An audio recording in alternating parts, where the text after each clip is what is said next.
secretly the dad and the baby comes out to make some noise for me, I'm a baby. Oh my God! Can you imagine in like 20 years if the child comes on the show? You know? Oh, it's gonna happen. That baby might be in the bucket tonight. Anything can happen here. Adam Ray is one of the most elite, perhaps I could say without any hesitation, the most elite guest in the history of the show. You know that over 200, God, it feels like even more tonight. Is it about 200? We hit 3 tonight? Probably 300. Close to 300 names in this bucket. Feels very girthy tonight.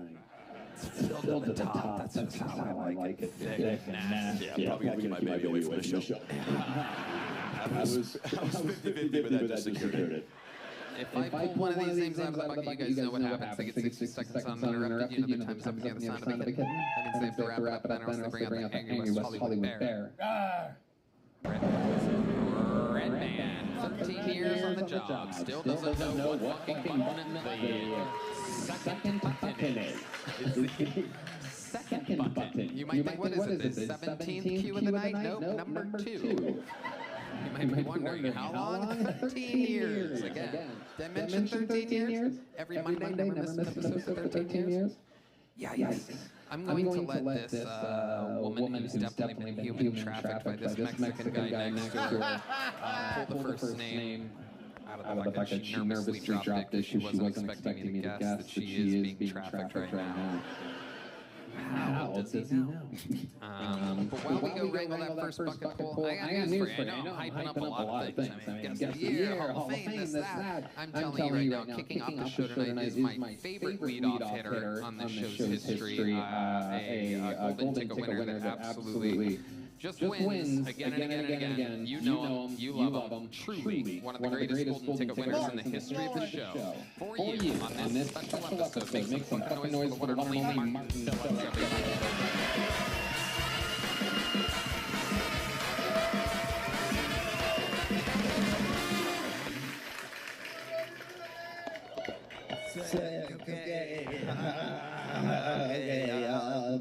Cool. Back when I used to substitute, one of my first assignments was special ed, and the whole day I just kept saying, no, seriously, I'm the teacher. I know what we're all thinking. Okay, cool. That's it. When I was in school, in Spokane, they taught us how to put a condom on a banana, and it really get in the head and you went. I got fucking, I'm evicted and all my shit, so I got fuckloads of shit going on, dude, so don't worry about even being here, because I probably won't be here.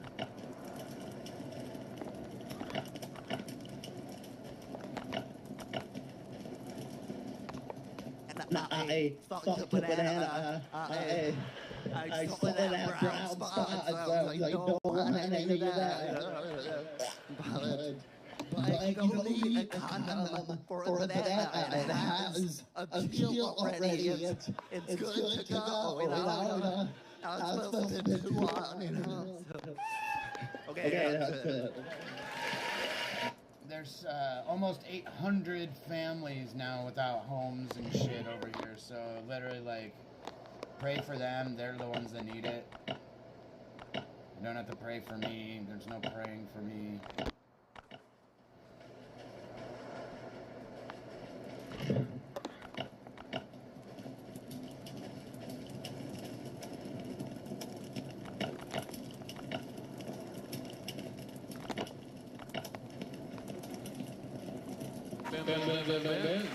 Boom.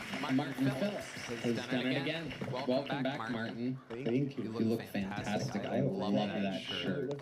You guy in South Florida. We know. We're going to be guests.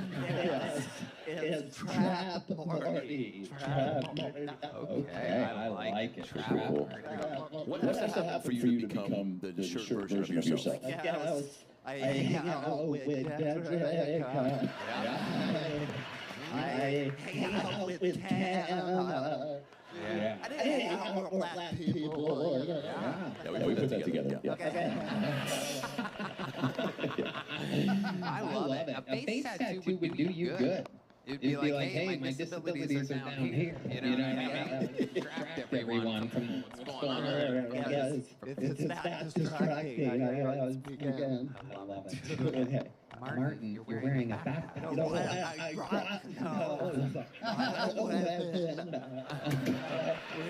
It's always concerning when a guy has a book bag, but I brought something for everybody. Oh my goodness. Not the audience. Because I always bring up my dog. You always forget I have a dog. You always forget my dog's name. So I totally forgot you had a dog. I made you do a t-shirt. That's for me? Yeah. Wow. I can't believe you got it in my size. What the fuck? I'm guessing that first one's for Red Band. You're all really fucking big. Okay. Hey, you grow into it. Let me see that one. What is that? That one's a rainbow? Oh, I love it. Oh my goodness. This one's for Red Band. That's a very cool shirt. Absolutely. Did you have a banana you fucked in that backpack too?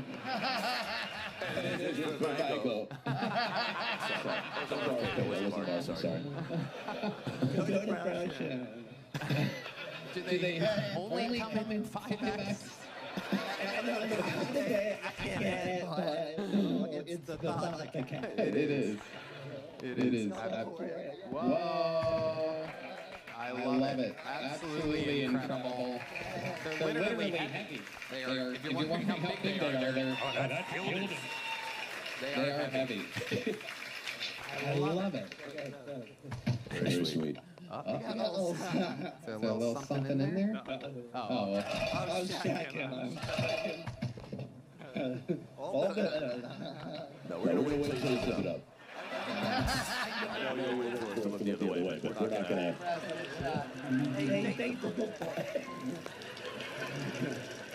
Mark, thank you. Mark, how often are you giving out gifts? Like, that was a very short First time. Yeah. You asshole. That was great. I can't wait to wear this shirt. And You can wear it to bed. Yeah. Totally. I absolutely can't wait. I will definitely be at home, and it'll be on a big off day for sure. Yeah, close the windows, lower the blinds, turn off all the lights. Aren't you on like the 30th floor anyway? I've been doxed, everybody. I help these people. All I do is help their lives, all their careers, and then what do I get in return? You get on the 30th floor. How dare you? I'm on the 30th floor. There's not many buildings at 30 fucking floors. Was that your impression of me? How dare you? So yeah, I was going for it. Oh my God. Yeah. Absolutely unbelievable. Martin, Mark, could you sweat more? I was gonna ask. I swear it's hot. It's not. It's literally 76.6 degrees. We keep a thermometer here on this stage at all times. I guess that's a little hot. It was 71, 72. Look, That's acceptable. the AC costs a lot of money, and as you know, Joe Rogan is really struggling nowadays. It is tough. Spotify only gives him hundreds of millions of dollars, and he doesn't want to spend any of it on keeping you dry. I'm always like in a state of moist, always some type of wet, a heavy sweater, I don't know. It's very important. Speaking of a heavy sweater, people can get that at their merch at martinphillips.com. It's a 6X t-shirt doubles. Winter jackets. Heavy sweaters available this Christmas. Martinville's merch. You should make shirts of that. I mean, I don't want to tell you. Steal his idea. Just ask him if he did or I don't know. I would buy one. Yeah. Do I have to answer now, or can I get back to you? Yeah, I'll wear this. Yeah, but that's very cool. Yeah. So you can bottle a little bit of the sweat up with it, you know? I'm pouring out right now. You're thriving. Martin, unbelievable way to get the show started. We love you, Martin Phillips, ladies and gentlemen. And to the bucket we go.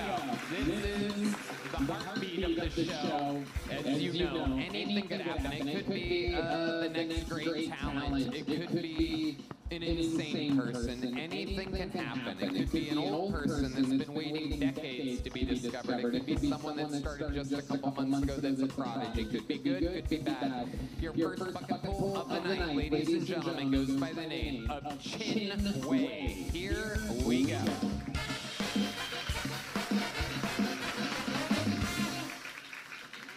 What up, y'all? I got some jokes. Just the other day, they pulled a fast one on me. Maybe I just came early. I was 13 when I saw my dad dig for the first time. Looks a lot smaller than it feels. Oh my God! Y'all know those cigarillos called Black and Mild? Never liked that name. Because blacks are not mild. I never understood how my grandparents can be so racist. How they can see color. Have you seen the photos back then?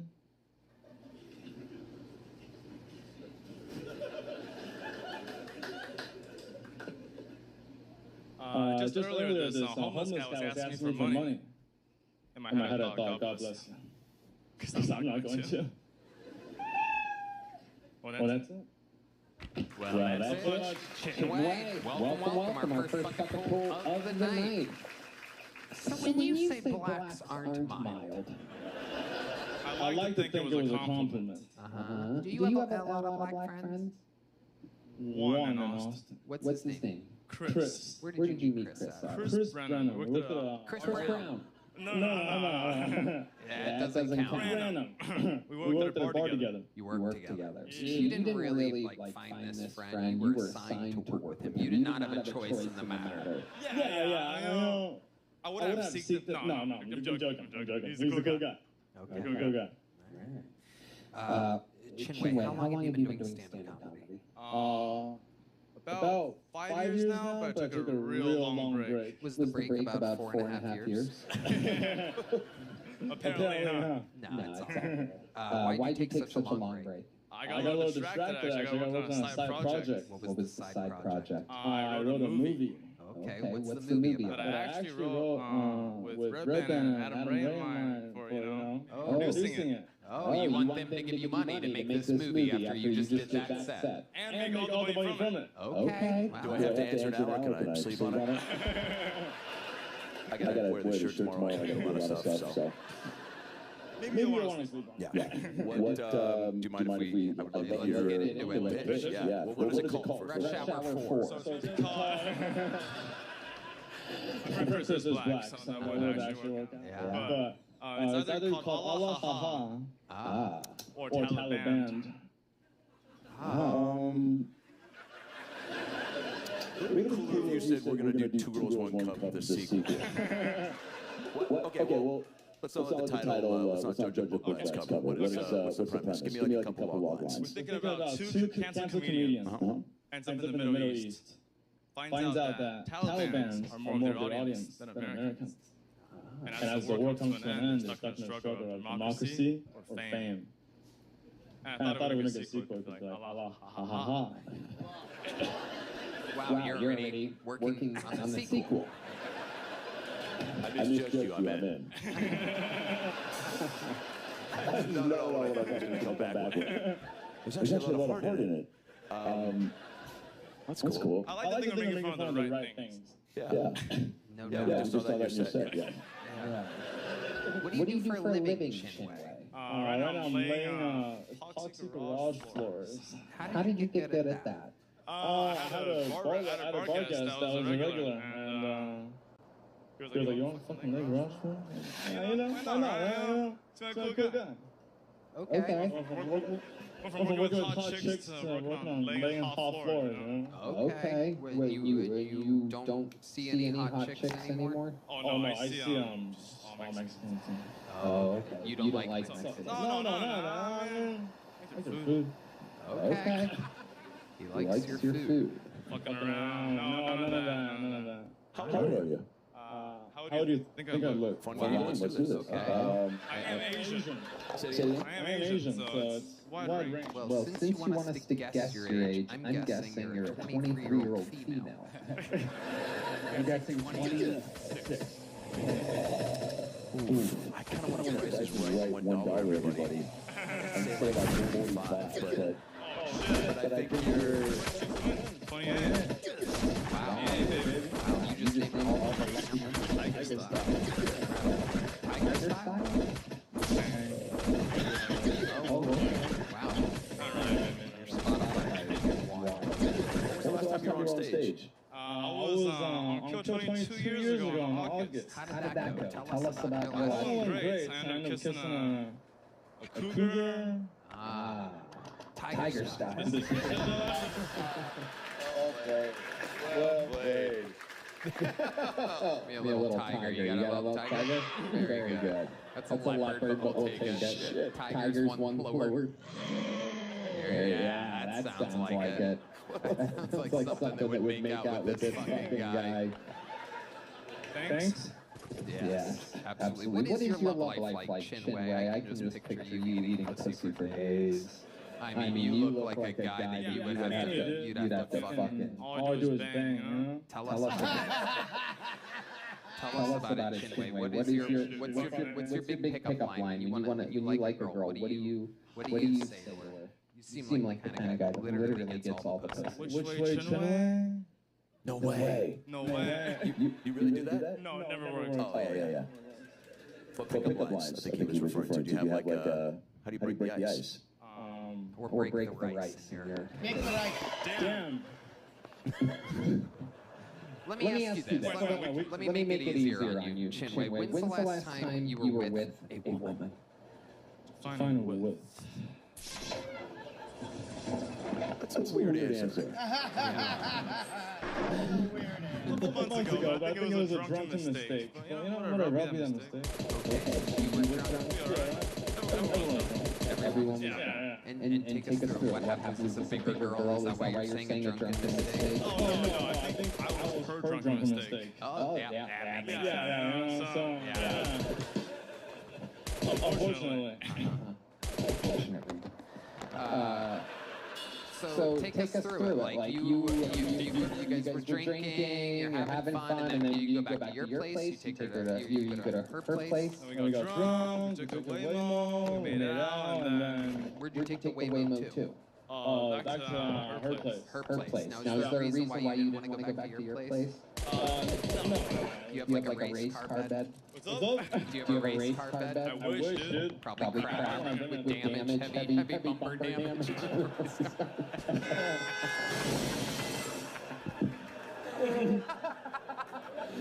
Oh, I heard even my bed.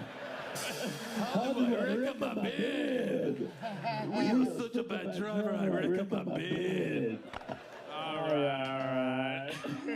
We're having too much fun here with you. I've been holding back my Asian impression. I was able to last 7.5 minutes. I'm a new man. All right. So you go back to her place. And what do you remember about her place? Do you remember anything weird? Did she have like perhaps like one of those things hanging up in her living room that zaps bugs? No, that's the thing. It was all great. It was what? It was all great. That's the sad thing. It was all great. It was all great? It was all great. Great. It was all great. Okay. His Asian accent really sneaks up out of nowhere. He speaks really good English, and then all of a sudden, it was I thought my Asian accent was offensive, and then yours, my friend. A whole new level. It was all great. It was a great day. It was great. See. Okay. So it was all great. Her place was great. The sex was great. She was great. We didn't get there. You didn't get there. Where did you get? Did you make out with her? Yes. Okay. Take us through that. How long do you think you made out for? Where do you think it went wrong? Did you like do anything weird? Did you do something with your hands? Or is it, I like Tom, because I call them with Asian men, your Hans. Famous Asian Hans. I'd like to think that it didn't hold on.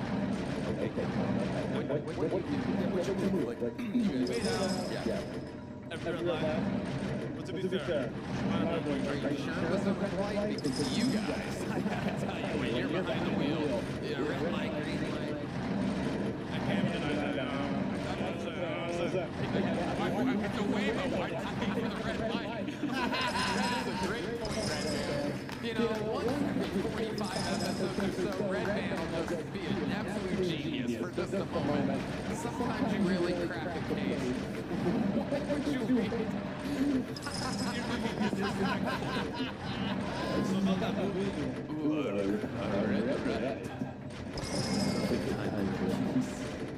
I think Tony's getting at is like, what's the move? Because, you know, make it out. It's a great, you know, with initiative, whatever. You know, things are going to continue down that path. So how do you take things up a notch once you feel like you can only make out for, you know, so much? Can you make the question a little bit longer? I got it. Like what's like, you know, like Martin does the end of stuff. Like what's your Granted, not that really works all the time, but out of what works the most. Yeah. It's like usually you give a girl a head, that's a pretty green light to go home. It's a green light. Yeah. I don't recall that. So you make out to the point where you're like, it's time to eat your pussy, and then get back in that way, but kept running outside because I knew this was going to be quick. Yeah. Great. Yeah. Have you ever asked a girl, have you ever just been straight up with a girl and gone, can I eat your pussy? Yeah. Wow. I wasn't expecting that answer. It was a setup to a joke I was going to do, but I'm surprised it never worked. No. Wow. Yeah. Have you ever asked a girl? Got that 1,200. Yeah. Wow. A woman just said no. That is incredible. That is incredible. I would never refer to a potential mate as Exhibit A. Yeah. Okay. Yeah. So now, so you've been doing comedy for 5 years off and on. Mostly off. I've been a little distracted with like script writing, I'm kind of trying to transition. Yeah. Who would you see? I know you said Red Band myself. So I thought I hear your brother disrespect. There is disrespect. I heard a specific line out there. There was a guy that was tackling in your transition to script writing. He literally went, it was amazing. One more time, please. I don't know. What was that question? I don't know. You mentioned Red Man and I, but who's like your dream cast in this movie? Yeah, by the way, thanks a lot, asshole. What's up?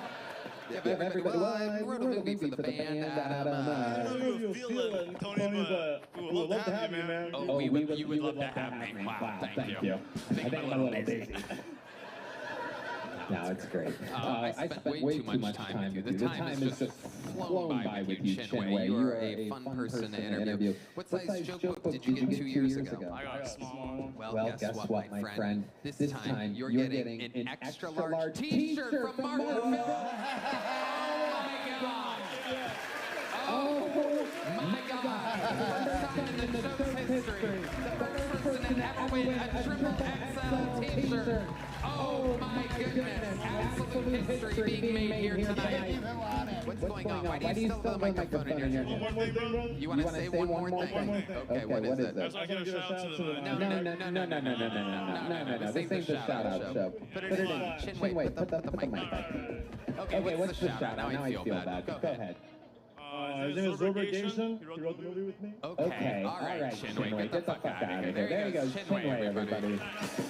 Luckily, his accent went crazy during that shout-out. I would like to give a shout-out to Zobligation. Oh my God. Ladies and gentlemen, there she is. The first lady of Kill Tony. The lovely Heidi, everybody. I'd also like to shout out my 7th grade PE teacher, Mr. Tangan. You were the first one to believe in me. I think you're dead, but fuck it, I'll check it out on Facebook later. Shout out to all the gym teachers. Augie Yamato, shout out to you. Rick Recitar. Rick Recitar. Yeah, it's a real guy. Those were my gym teachers growing up. Fill me up, Phillips. I know you molested everyone except me, but that's all right. Mr. Recitar. I never forget that name. Recitar. We need to take a wildly sincere moment and just make it super creepy, Redhead. But I'm sorry that happened to you. It didn't happen to me. That's all right. Well, that's what the person would say who it happened to the most. Picture this. A neighbor waters your plants during a long trip, or a doctor takes the time to personally call you with test results. It may not seem like much, but to me, when someone goes that extra step, it leaves a lasting positive impression. You know who does that with me? Greg Dan. When hiring top candidates can do the exact same thing to stand out from the crowd. On ZipRecruiter, job seekers have the ability to share in their own words why they are genuinely interested in a role. Ooh-wee. And ZipRecruiter has a new feature that shows you the most interested qualified candidates first, so you meet the right people faster. Combined with powerful matching technology that finds top talent quickly, it's no wonder ZipRecruiter is the #1 rated hiring site based on G2. Try ZipRecruiter and meet great candidates who will go the extra step for your job. Did you know that 4 out of 5 employers who post on ZipRecruiter get a qualified candidate within the first day? Try it for free today at ZipRecruiter.com/GoTony. That's ZipRecruiter.com/GoTony.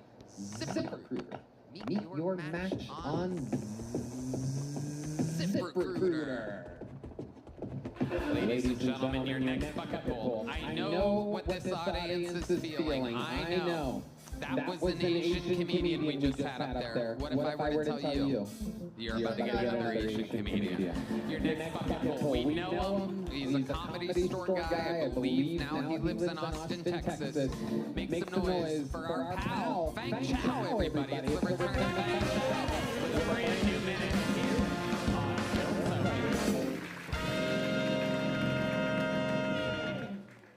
I moved to America from China 10 years ago. Now that I'm a real American, I love bacon cheeseburgers, Ford F-150, and reporting Chinese immigrants to us.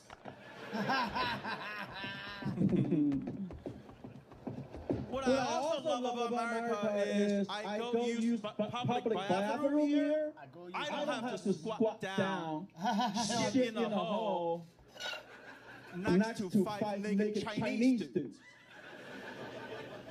What a country. There's a product here for sale on Amazon. It's called Squatty Potty. It's a little stool you put under your toilet. It lifts up your legs, make you squat while you sit on the toilet. For $29.95, you can feel like you're shitting in a Chinese prison. Yeah. Thank you. Like if someone injected chin away with testosterone and chokes. Welcome. Truly representing the Asian community. Very good job. This is not a man that took a 4.5-year break out of his 5-year career. Fang Chow's been going hard for how long now? 12 years. 12 years. You were at the comedy store 12 years ago. Am I correct? Or was that you started in China? Yeah, started in China. Yeah. Born there. Yeah, at the store 12 years. Yeah, amazing. And you live in Austin now, right? Yes, sir. For how long now? 2.5 years. 2.5 years. That's what I would have guessed. Absolutely perfect. Love the material. Great stuff. How's life been, Fang Chow? Good. Very good. Tell us more. Give us very good. Break it down for us. Fell in love. Got a hot girlfriend. How long has that been going on? 2 years. 2 years. Yeah, I get to come here every single day. Oh my goodness. That's why I'm American. Wow. I shit in your women's pussy. Oh my God. Look at you. It's an American girl? Yes. So it's So it's like, What's her name? Exhibit A? It's a callback to the other. All right, we're going to go to It's Combo B. What's her name? Combo B. Her name's Combo B? No, Combo B. I was trying to be funny. Caroline. Oh, nice. Where'd you guys meet? Where do we meet? App.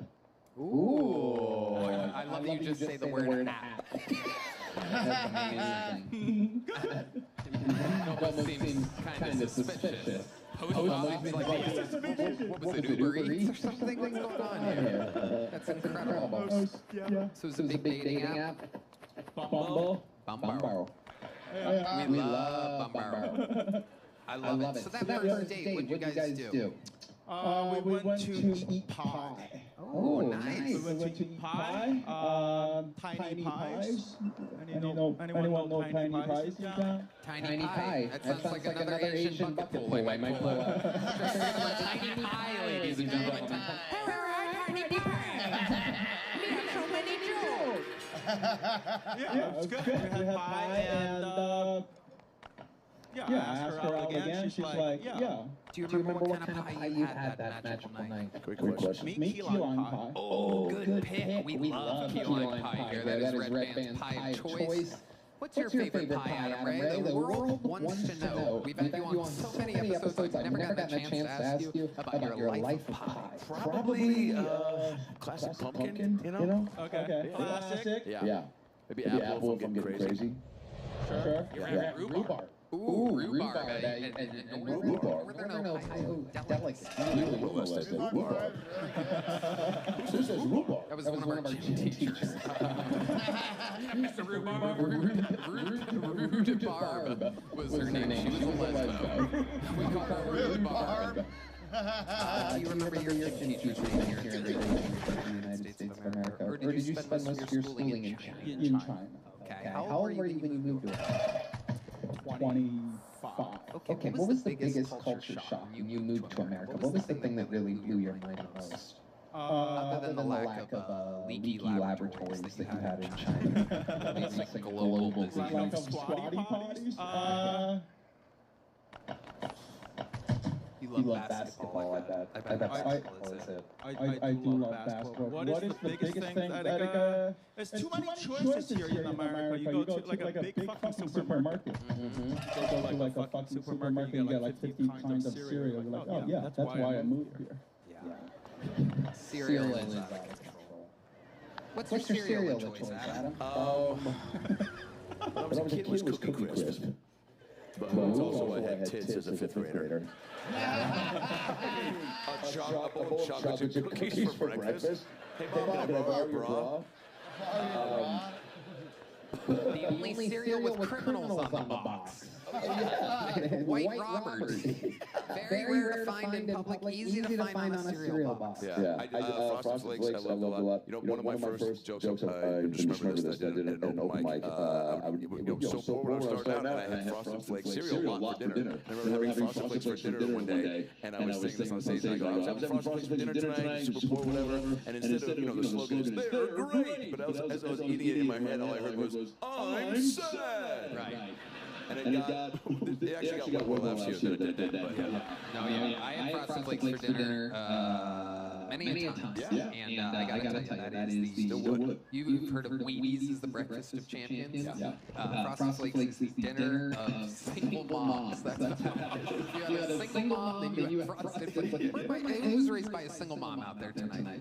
Dude, keep it going for single moms. Very sad people, they all raise their hands instead of clapping. What's your cereal? What's your cereal? I very rarely eat cereal, but when I do, believe it or not, I am an oatmeal guy. Some people say that I eat like a horse. You sure you're not a Fruity Pebbles guy? I'll put it in your Cocoa Crisp if you keep talking naughty like that.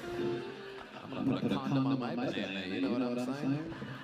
Fun Chow. What's your favorite thing about Austin, Texas, before we get out of here? I watched you go, right, from Los Angeles. We were in LA together. You were working at the Comedy Store. I remember it all so clearly. And now you're here. You're a real Texan. And I'd imagine for a sweet little Chinese boy like you, It's a little bit different. I am sweet. Yes, you are. Sweet and sour sometimes. Extremely sour. I love Buc-ee's. Ah, good answer. Can't get it up. Yeah, super gas station. Yeah. Fucking America. Well, guess what, my friend? It's funny you say that because the great Bones Eye, who makes all the joke books, and they're available for sale at killtony.com, just so happened to make a custom Buc-ee's big joke book to Kill Tony. And guess what, my friend? You're getting it. The great Cow, ladies and gentlemen. Follow him on social media. That's FC8080, right? Yeah, the great Buck Chow. Known him for over a decade. Time flies in this crazy industry.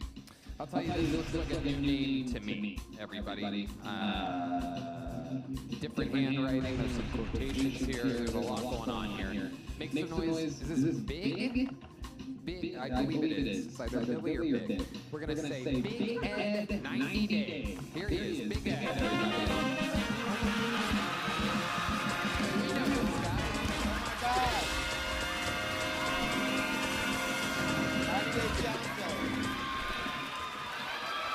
Shut up.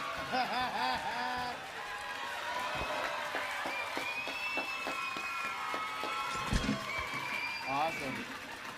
Look at that fucking neck. Well, Tony fucked up my name. So a lot of I'm Big Ed, obviously. So a lot of people call me Big Ed, but they don't know why they call me Big Ed.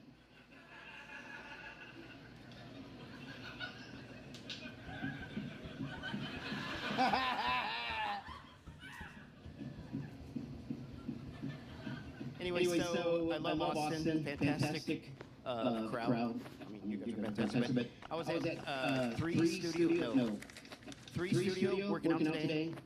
I had my nose and somebody's yoga. But you guys are so healthy. You guys are so healthy. And I'm on a journey, a healthy journey. But I was reading in Men's Health magazine that the best way to get in the shade is to have sexual intercourse. Oh shit, I just told everybody I'm not having sex. So, how you doing? What the Is he gay or no? Oh, God, okay, good. He goes both ways. Anyways, four corners. Anyway, so, I'm obviously heterosexual, but if I were gay, sir, my pt2 would be, it would be epic. All right, Big Ed. All right, thank you very much. Big Ed. Cheerio. Welcome, Big Ed. The second you have no idea. I've seen you on something. I don't know what. I know you from something. I was showering with rats or giving girls toothpaste or having your children. I love it. You are the world's largest shrimp. I've never seen anything quite like it. You remind me of one of those dogs with like a bad spine or something. Like they're like The raccoon in Timothy? Timothy. I don't know exactly. You were talking about getting in shape. I don't know what shape that is. It appears like an octagon or something like that. Cincinnati Doritos joke of the net. Something else. This is absolutely incredible. Where did he go? Who? The guy, the English dude, he's really funny. With Jimmy Carr? That was Jimmy Carr, yeah. Jimmy Carr. He left. That was 2 weeks ago. No, he wasn't. Were you what? I thought he was tonight. No. That was recorded 2 weeks ago. Yeah. Right now is right now. This is Jimmy Carr right here. Oh, this is Yeah, this is him. This is what he looks like in real life.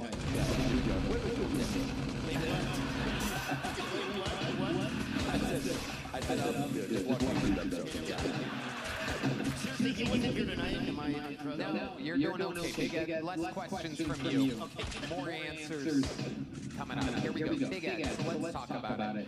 I'm guessing I'm putting it together in my head here. I'm guessing by your name that I know you from the show 90 Day Fiancé. Am I correct? Now, I've seen clips of this. I don't really get to sit down and watch TV that often. Take us through what have I missed? What are you known for on that show for the people like me that might not know? You got half a standing ovation from the crowd. Very rare for a bucket pool, I have to tell you. Especially a bucket apple shaped like the actual bucket. It is incredible. It's absolutely amazing. Your head is small, so it actually, if we took the Undertaker and put him there, like, this is what you look like.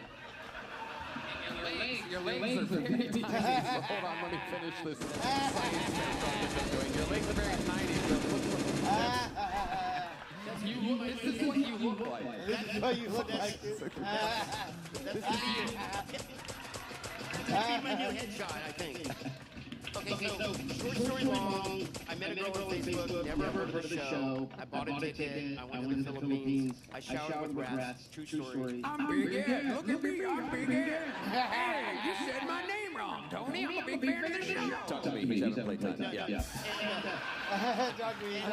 She had really bad breath and hairy legs, and I had her ask her to shave her legs.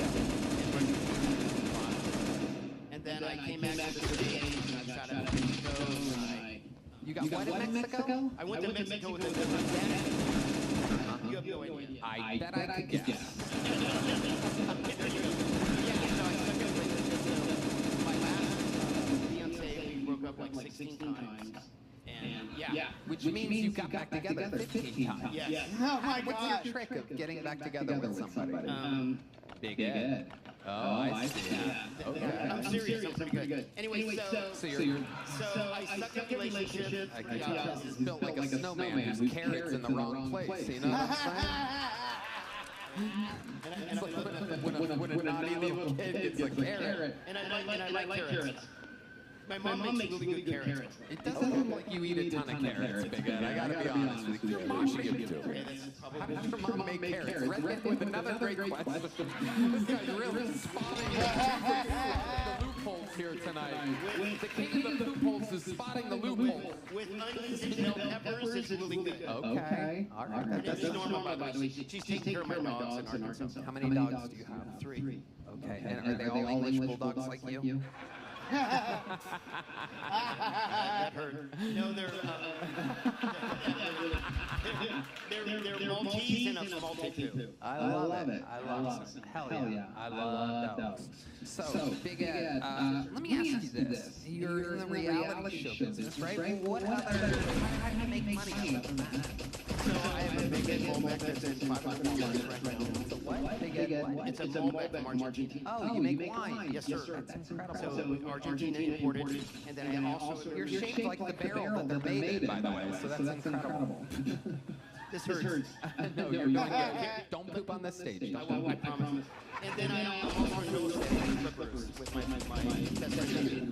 You can say that. Well, yeah. I can't do that. No. So I do real estate and I'm on Cameo. Number one in the world on Cameo. Wow, that's incredible. Really? I'm serious. What's your? I got over 25,000 videos. Wow.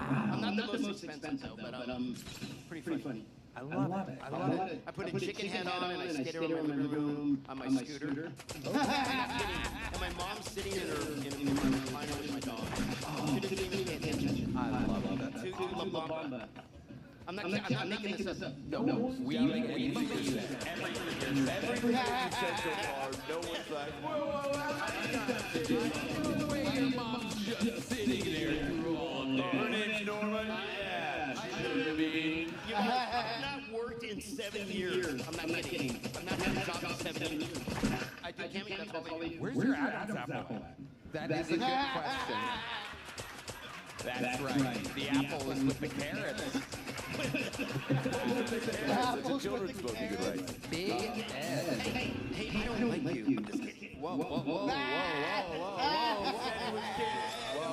He's kidding. Wait, Big Ed. He's flirting with a girl that is literally with a cartel member right now. Big Ed, take it easy. Take it easy. You're going to be a... She's really hot, by the way. Sorry. Pardon me. You're good. Big Ed, Not forgetting the editing is just like, I'm like, are you? Yeah. All right. Well, if you were, I would fucking But that was just part of my bit. No, you're good. We know. I wrote it down. My buddy Darren Garrett. I feel like there's like, again, I haven't watched your work, right? I haven't, but I know for a fact there's like a viral clip. I can't remember what it is. Like The View. You're my best view. What? You're on The View, the show? No, so what happened was the show came out, and COVID didn't work out for a lot of people, but for me, it made me viral because there was nothing on TV. Right. And There's like a big moment, something. Yes, super viral. So Rose and I Like the View was the number one trending meme in the world. So I like the view. You know what he's talking about? I like the view. You're my best view. Yeah, you're my best view. Yeah. You know what I mean? Yes. And what was the face you made in the meme? Because I can't remember. That's why they made fun of me because she goes, I like the view. And I had to turn my whole body. And I go, you're my best view. And then she goes, That might be both became famous. I'm serious. Yeah, you were mega famous for a bit, right? Like, how did that feel? Well, it was kind of crazy at first because I would go to the dentist and like elderly women would come up to me and I'd be sitting in the office. They just start whacking me with a magazine. And I'm like, What, they think you were a bug or something? No, like they see me, you just whack me. And then, but I'm not making that up. But my best compliment that I've ever got in my entire life was Talk to me. So, I'm in Newport Beach. Stop pointing at people. Look at me. I'm in Newport Beach. And 7-year-old kids take around for 8. I don't know. Doesn't matter. Just keep going. Yeah. You're 55 years old. He's around the corner. He's all sweaty and he goes, are you the TikTok guy? And I go, yes, I am. And he goes, you're a legend. And then he skates off. Wow. And that's the best compliment I've ever gotten. Wow. For more fun stories like this, get a cameo from Big Ed. $100. How much are your cameos? You guys are really awesome. $69. Did you get it? 69. 69. Okay, big guy. Sorry. I'm sorry. Sorry.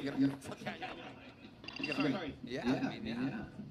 Can I, if I give you my phone and like, I don't know, Venmo you or something, will you make a cameo for my mom? It's her birthday. Let's do it right now. For real?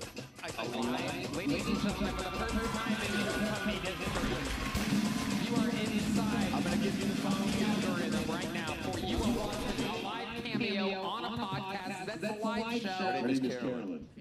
All right, here we go. Hey, Carolyn, we get here. Obviously, listen, you're my best view. I love you. I'm here with your son. He's weird.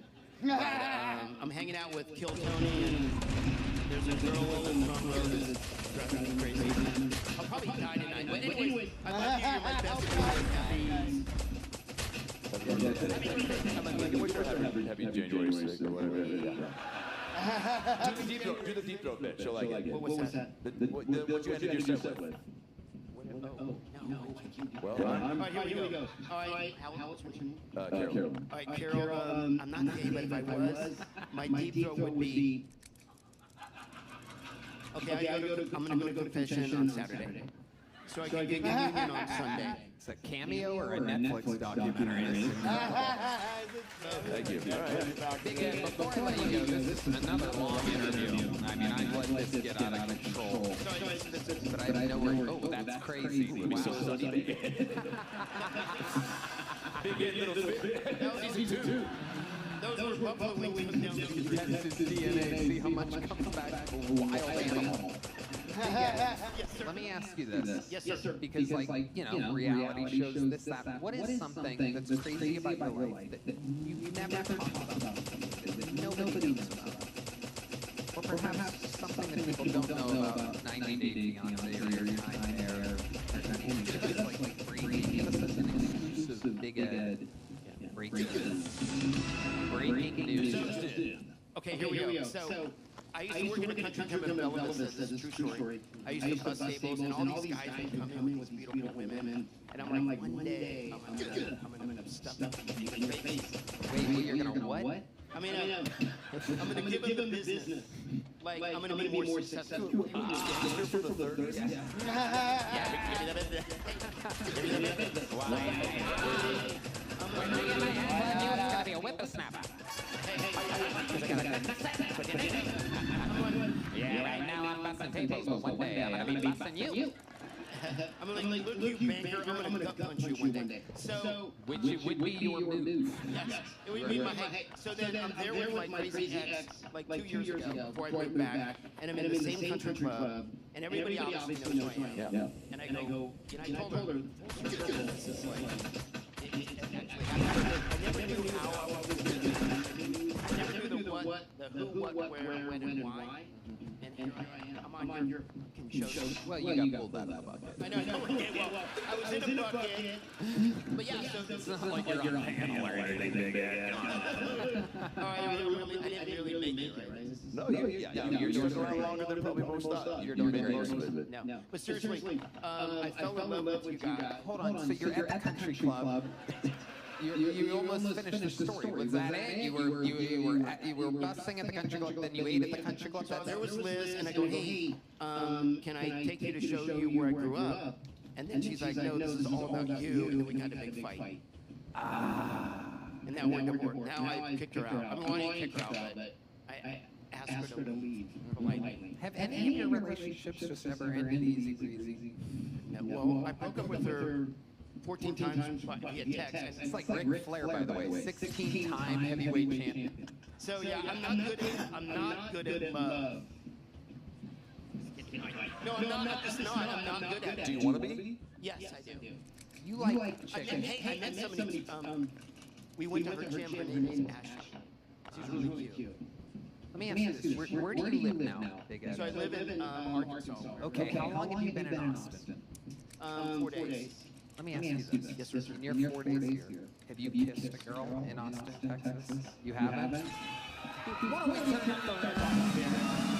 Let me tell you something. We have a special segment on this show that we do every once in a while. Is there a Kill Tony female fan out there that's willing to come up and give this guy a big kiss? This lady out here? Come on out here. This is something we love to do ever since the show started. Don't everybody come up at once. No, we are almost. Big Ed. She's already coming. You don't get to pick. You don't get to, like, be rapey about it. They already hired somebody. I'm kidding. I want this lady right here. Jesus Christ, Big Ed. Here she comes. Oh my God! Wow, look how lucky you are. Wait. You gotta face sideways so that the cameras can see it. So wait 1 second. Wait, Big Ed, you're gonna ruin this. What is it? You're like 90-second fiance up here. Just don't blow it. What are you gonna say right now? With or without tongue? A good question. Put the mic up to her mouth. I have a pretty long tongue, so I don't know. Yeah, that means yes. Okay, sweetheart, what's your name? My name is Brooklyn. Oh, Brooklyn, meet fucking Manhattan. That hurt. That a little bit. Wait. You know what it is? Yes. So this is kind of a cool. This is, are you starstruck? Have you bought a cameo from me yet? No. Hey, what? Shut the fuck up, dude. You're about to get a free kiss. Yeah, this is not where you pitch your business ideas. Yeah, just be in the moment, dude. Trust yourself. ABC, always be closing. Yes.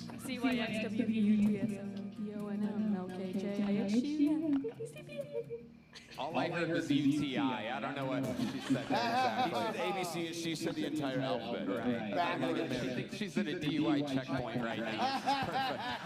So you're written. I mean, okay, go. What do we do? Ladies and gentlemen, all you have to do is have a good old makeout session. Wait.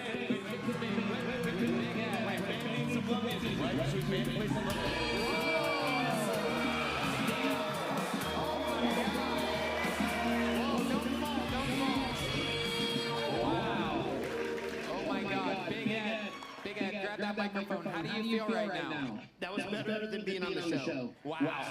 Amazing. No, it's amazing. Oh, he just said you're hot. Let me ask you this, Brooklyn. Grab that mic. How do you feel? How did Big Ed kiss? Was it good? That was actually, wasn't expecting that. It was good. Wow. Did you taste his lungs?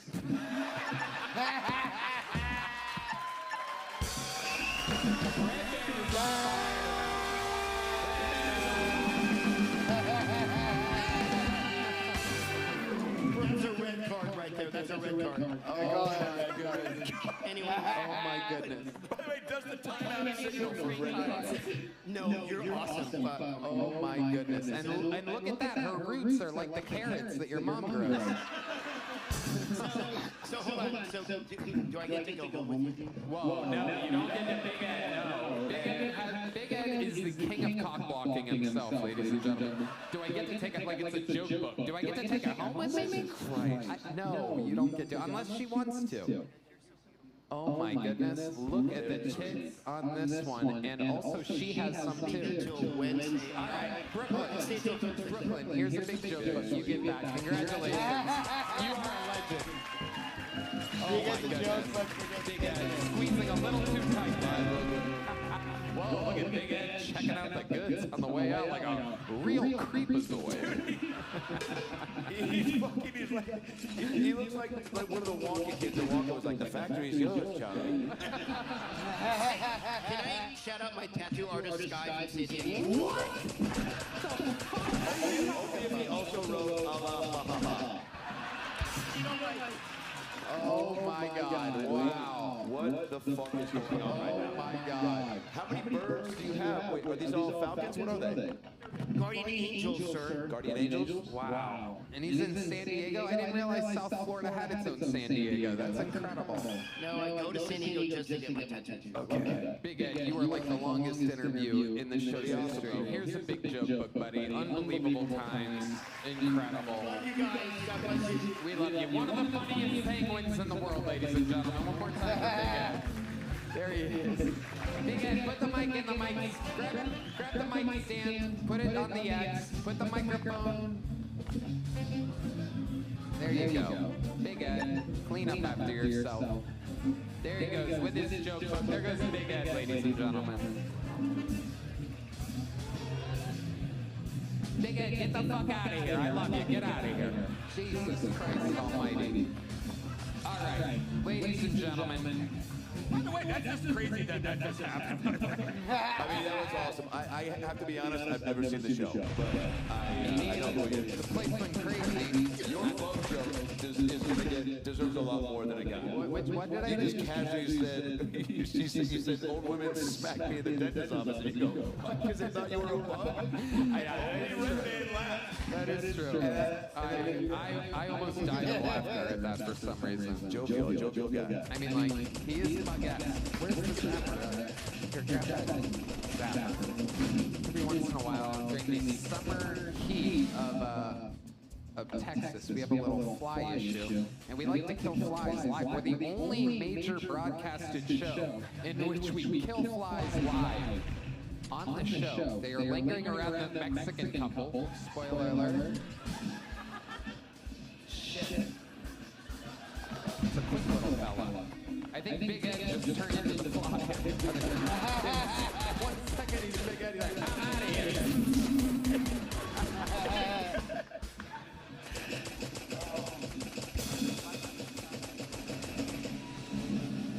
Here you go. Oh, I think he got it. All right. John Bees. And now we move on to a golden ticket winner. Ladies and gentlemen, this guy won his golden ticket about a year ago. Very, very funny man. Make some noise for the long-awaited return of Orhun Timur, everybody. Make some noise for Orhun, everyone.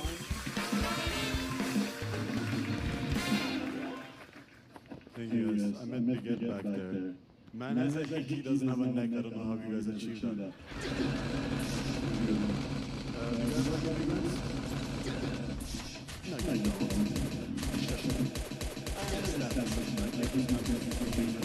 Very into it, like melting pots, different cultures. Then I got my citizenship. I was like, okay, melted enough. I still do a lot. Like my first job, I remember I was very foreign, and my first week, my boss told me, you need to watch the sexual harassment training. And I was like, I'm Eastern European. I was taught by the best, so I don't know what else you can teach me on top of that. I don't know. A lot of things change, you know. Like when I was growing up in Turkey, I really was like, you know how America attacks the Middle East. I really minded that, but after a while, like I moved here, the gas prices going up. You're like, government, do your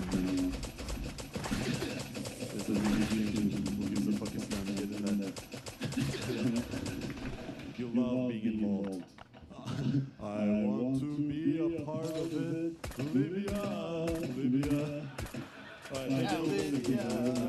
Or Timor. Doing just enough of homage to the hit song New York, that it would not be flagged by the YouTube. That's exactly what my intention was. That is perfect. You're a brilliant genius. You're one of the smartest men from Turkey that I've ever met my entire life. Orhun, how's life going? I mean, good in some ways, bad in some other ways. Tell us about it. What do you mean by that? I mean, I have two people I care about in prison. One of them is in prison in America, one of them is in prison in Turkey. Just stuff like that. How did they get put in prison? The American one, I can do it. Big head. What if that fly grabs the mic and goes, hey, Got my KPO going 69.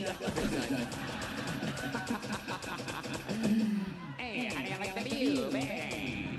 I like the view. How do your friends keep getting put in prison? Well, the American ones sold meth, so the Turkish one had opinions, which is sometimes worse. He did comedy, he's a comedian guy. The Turkish one is. Yeah. And what exactly did he say in Turkey that got him put in prison? You want me to say the exact truth? Okay, they don't. Well, you can say it here. They don't understand English anyway. You're not in Turkey. Yeah. So he did, criticize the government, sprinkle some jokes in there. Which part do you think got him in trouble? Criticizing the government? I think it was the part where he suggested the president's son, reminded people that he killed someone with impunity. I think that did it. Wow. Yeah. That's why I don't put subtitles under my clips. I'll be fine. Yeah. So, If not, you know Trump though, right? Huh? No, I'm just joking. Wow. What was his sentence? How long did you think he was in jail for? I mean, 5 years, but usually if you apologize to the right people, maybe a year, 6 months. Is he going to apologize? I don't think so. Because then you can't do comedy anymore, like you apologize. Right, he can't be scared. Yeah. He can't be ashamed. Very interesting. What else goes on in Turkey that we don't know about? I know we talked about how you have to prove that you're gay if you don't want to be in the military. Like you have to send a video of you sucking someone off and getting butt fucked. Literally can't make it up. That's true. In Turkey, you can get out of being in the mandatory military if you just fucking suck some dick. No, actually, not to be a stickler, but I don't remember what the blowjob don't count. Really? Yeah. Oh shit. And you can't be top also. Really? You have to have anal insertion in your own butt. They say, I don't know, again, I work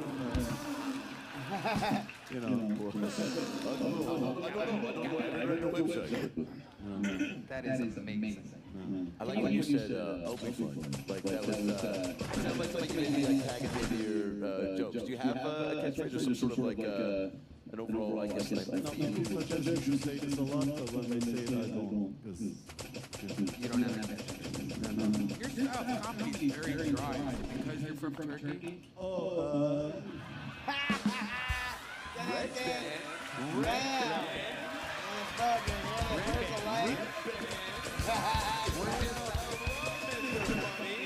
Where's your sound effect? You burned it, buddy. There it is.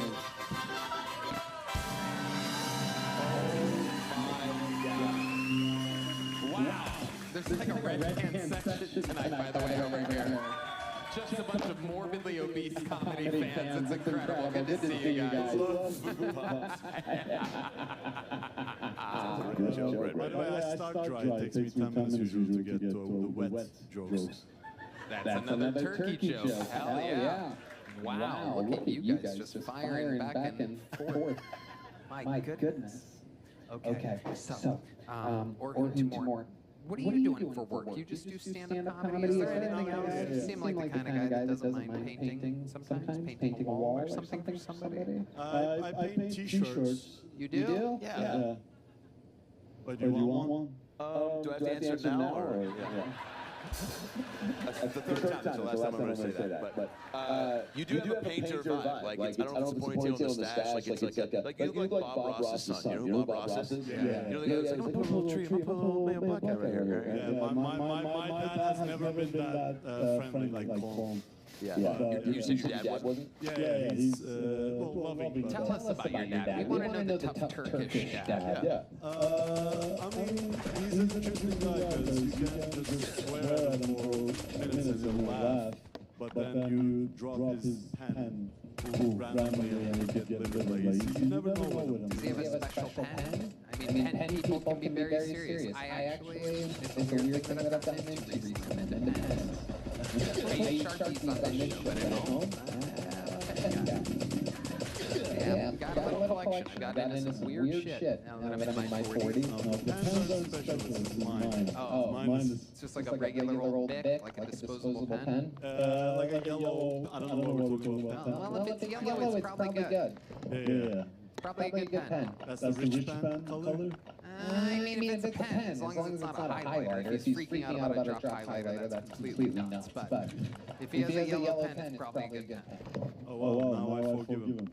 What made you drop the pen? Was it an accident, or did you do it on purpose? Wow. How about mom? What's mom like? What's it like having a Turkish mother? It's like... It's hard to explain, but they love you a lot. That's easy to explain. Yeah. It was actually very easy to explain. I'm being really saying, like, they're very sort of involved and they call you. All right. Very good. You're in charge. Or you're good. Another very fun set, always hilarious. Orhun Timor, ladies and gentlemen, we love you. Orhun. That band, we love it. There goes Orhun, everybody. Back to the bucket we go. We are going to meet another comedian. This looks like a new name. Make some noise for Michael Dragon, everybody. Michael Dragon. Hello. A friend of mine, she's been complaining to me that, by the way, I'm nervous as fuck, sorry. Thanks, buddy. So break the tension, cool. She's been complaining to me that all the guys that she's been with lately, all they ever want to do is fuck her face. Which, real quote, also one hell of an intro. Thank you. I just started laughing. I was like, jeez, oh my God. I would never do that to your face. I'd make love to it. Unlike those other guys, before my balls smack your chin, I asked for permission. So, fun fact, in the 1950s, so many people in America smoked. Don't know why that's funny, but I like it. That in the 60s, when they found out smoking caused cancer, it was so shocking, President Kennedy's head exploded.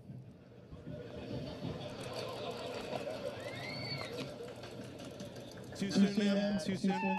My next joke's about Jesus. I hope that's not too soon. Thank you. Michael Dragon. Am I saying that right? Dragon? Yes, sir. What happened? That fall out of the bucket? All right, just make it the next one. Hello, Michael. How are you? How long have you been doing stand-up? About 9 years off and on. I love it. 9 years off and on. Yes, sir. And at one point, you were the little boy from A Sixth Sense. Am I correct? Yes, I've unfortunately gained some weight. You're all grown up now. You said 6 years? 9 years. 9 years. Where at? Cleveland is near Youngstown. We know where it is. I'm trying to build a relationship. Don't try to fuck my face, Michael. Don't try to fuck my face. No, sir. Okay, so you've been doing it, and you still live in Cleveland? No. I've been in Austin for about 6 years now. 6 years? Wow. Okay. What made you move here 6 years ago? Friends, lack of any, Nice. A lot of people where we come from never leave, and it's shocking. It's very bizarre. Very sad. Very sad. I don't really want to say that because my friends watch this, and right now they're young, so going, oh, fuck, fuck, sad for you? Yeah, I am every day for you. You guys are sad. Yeah, you, exactly you that I'm talking about. Jimmy. Anyway, Frank. Okay, so Michael, here we are. And you've been doing it that long. You've lived in us for 6 years. How do you make a living? I currently work at a credit union as a collector. Wow, that's gotta be a busy job. You have to be very busy. There's a couple people with unpaid bills out there. Not paying your fucking bills. What's the problem? By the way, I would definitely pay my bills if I heard on the other line. This is Michael Dragon. How did you get that name? Why are you not a porn star or a detective? I got a lot of these nuts across your face. Shit all the time. Wow. God. I'm just glad my girlfriend was fucking. How do you spit it? So Dragon, D-R-A-G-O-N. Yes, sir. Yeah. How is that from a long line? It's check. There's some, short answer, check Spokane. Wow. Wow. Have you ever heard of Big Ed from the 90 Day Fiancé? I did. Yes, I'm familiar with it. He was on here, and I'm noticing you guys kind of look alike. Uh-oh. I've been trying to lose weight, too. Do you know your dad? Oh, yeah. Okay. He's also fat, so yeah. All right. Did you get starstruck when you saw us again? Did you see back there? No, I was confused. I was like, who is this man? Oh, after someone explained it to me. Oh, you saw him like Shakespeare's The Bar Next Door? What's it like? People a description of how would you describe the sign-up process? I don't ever ask this question. You wait in line, you have hopes and dreams, most weeks they get crushed. How many times have you signed up for the show? Maybe a dozen times. Wow, this is your first time on. No, sir. First time was at Antone's, first time I ever signed up. Wow, that was a long time ago. Yes, it was. How did that go for you? Who were the guests that night? It was Jamar Neighbors. My minute sucked, but you seemed to appreciate the interview, so. Nice. What did we find out in the interview that impressed me so much? I said that I wouldn't cash a check for a black man, and that's exactly. Here's a big joke book. Why would you not cash a check for a black man? Why is this fantastic? I mean, the serious answer is that it fell under everything of like, this is a little funny as far as the check is concerned. And then I turned over to my boss, who was apparently highly racist because the check was completely legitimate. Wow. Incredible. Yeah, she waterworks keeping the job. What do you think of the fake check? Just other than the skin color of the man and the percentage. I mean, that was the first clue. No. No, just the design of the check didn't match anything else that we. The company just switched design. What did the black man's check have? The design was did it have like a chain around airbrush? Airbrush. They're just trying to build a relationship. No, it wasn't very clean design, very chaotic design. The short answer. Yeah. Got it. Michael, what's your love life like? It was going shitty until very recently. I'm dating someone. Where'd you find her at? Castle? Yeah. She's a comic. So I found her in the streets somewhere, but. She's gonna love that. Okay. So, how long have you been dating this girl? Officially, just like a month or two. But we've been talking. We've known each other for years. Sure. Like a month or whatever. What happened? Take us through that first night. Oh, it's gone down. So, I was looking at her OnlyFans, and I decided that I'm very lonely. We just basically, I realized that she likes me, and how did you realize that? Because she was. Short answer. She Zoom called me, she kept showing me this, and we were doing a writing session. And she's like, hey, you should give me a ride somewhere. I'm like, I'm very oblivious to shit, and so You're like a ninja. and so I was asking him, like, why'd you show me your tits? She's like, well, men usually do things for me, and I was like, oh, okay, that's cool. Like, just totally forgetting it. And then I forget what happened, but it just clicked, and all of a sudden, every image for the past 2 years, like, oh, she's been hitting on me for fucking years. And then I started messaging her constantly. And then what happened? And then eventually I wore her down, and she said yes. And then what happened? Tell us about the first time when something physical started happening. You felt a little something in your belly. Oh yeah, that was mid-January. Mid-January, here we are. Here we go, ladies and gentlemen, the answer that we've been looking for. Mid-January, you guys are what, on your couch? Oh, no. She had just started dating a guy that lasted maybe a month. She was very depressed. I was talking to her, and she kept saying, like, oh, all these guys that hang out with me try to give me money and stuff like that. So I was just like, yeah, cool. I don't have an interest. I'm sorry, Tony. So the first time you guys did anything physical, take us there. That's what I've been asking you. You're waiting for it. Oh, see, you haven't. I haven't had sex in 8 years. You haven't. Here we go. Now, ladies and gentlemen, for those of you questioning my interview process, which I saw a lot of that out there. Oh, I saw your fucking faces. You think you're watching me? I'm watching you. I'm watching it. How about that? How's that for a twist after 13 years? I've been watching you the whole goddamn, and you at home, Tim. Jimmy. All right, wait. Haven't had sex in 8 years, huh? Oh, Brooklyn. I'm joking. Have you ever been with a two-tone carrot brunette? I feel like I'm about to. Michael Tracker. This interview, we're having a repeat, and it's been 6 years since you've been on the show. Yes. And we are having a repeat because the set, but this interview just went to a whole other fucking level. Because 8 years with the chick showing her tits. She supposedly has an OnlyFans. You met her on the streets, we say. And somehow you haven't been able to make a maneuver yet. Explain how this is going on. What is going on? Because we're going to help you. Red Band is our senior closer correspondent. He has a real knack at teaching men how to, I mean, if he can do it. All right, it's fine. How do you get over the fact that she's transgender? Okay. The interview is getting better and better, ladies and gentlemen. We'll be right back. We'll keep her right here. That kind of guy. Oh my God. Let's take it all one step at a time.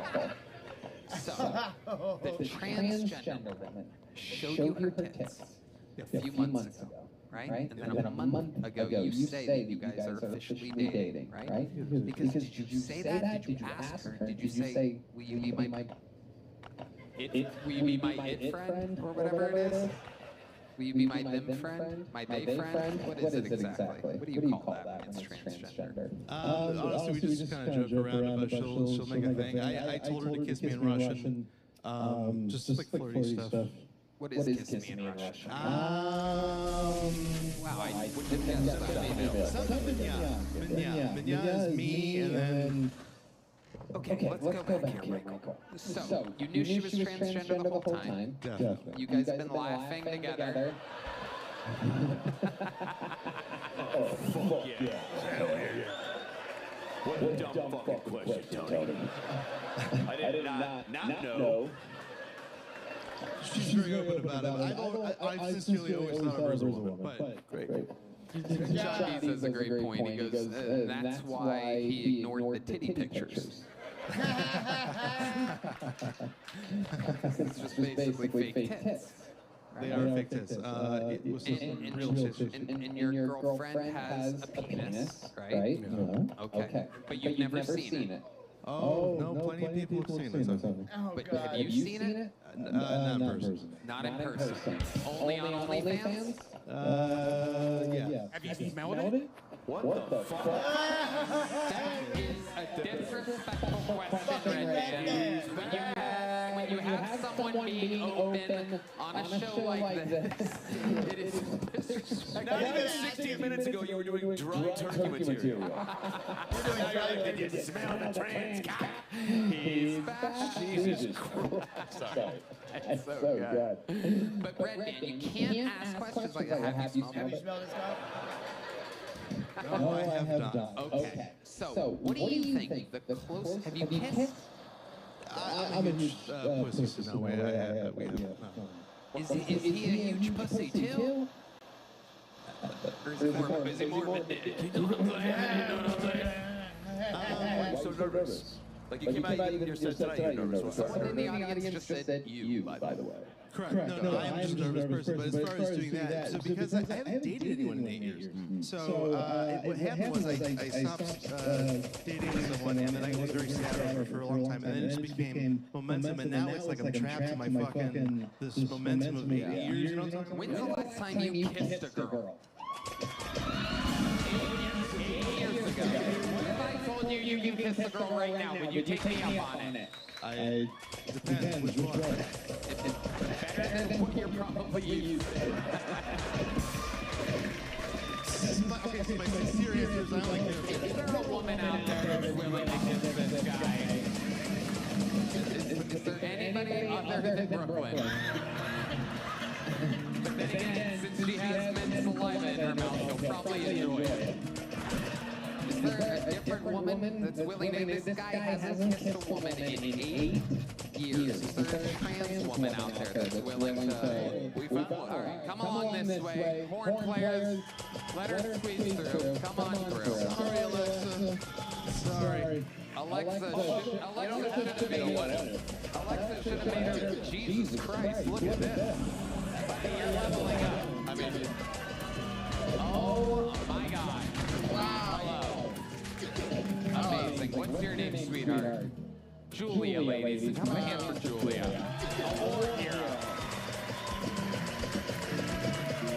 What did you say? You're about to explode?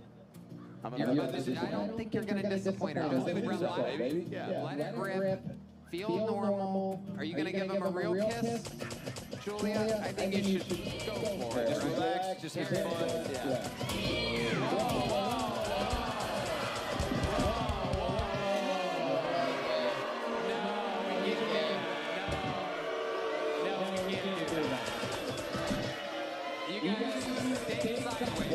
Stay sideways. Yeah, like that. Come on, let's go for it. One time. Oh my God. I saw a little head movement there. It looks like perhaps he got some tongue. This is a crazy show tonight. This is a fun show. Julia, grab that mic real quick. Tell us, give us a report. What was that kiss like? Did it feel like a guy that hasn't given a kiss for 8 years, or is he natural? Not natural. But it's been a minute, right? It's been 8 years. Yeah. So what would you? He looks like he's having fun. I haven't seen him smile that big the whole time he's been up here. You're loosened up a little bit now, right? Julia, let me ask you something. What would be, if you could give him one piece of advice on his kissing, what would you say?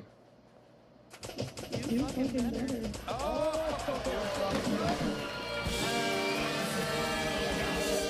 Here's a big joke for you. No, this is for Julia. This is for Julia. Here you go. Boom. Good job.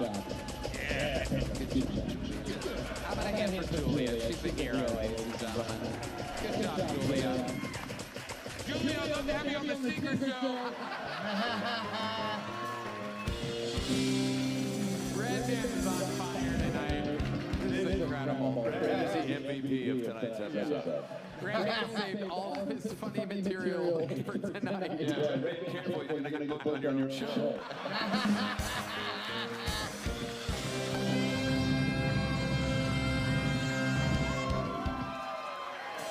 God. Oh my God. All right.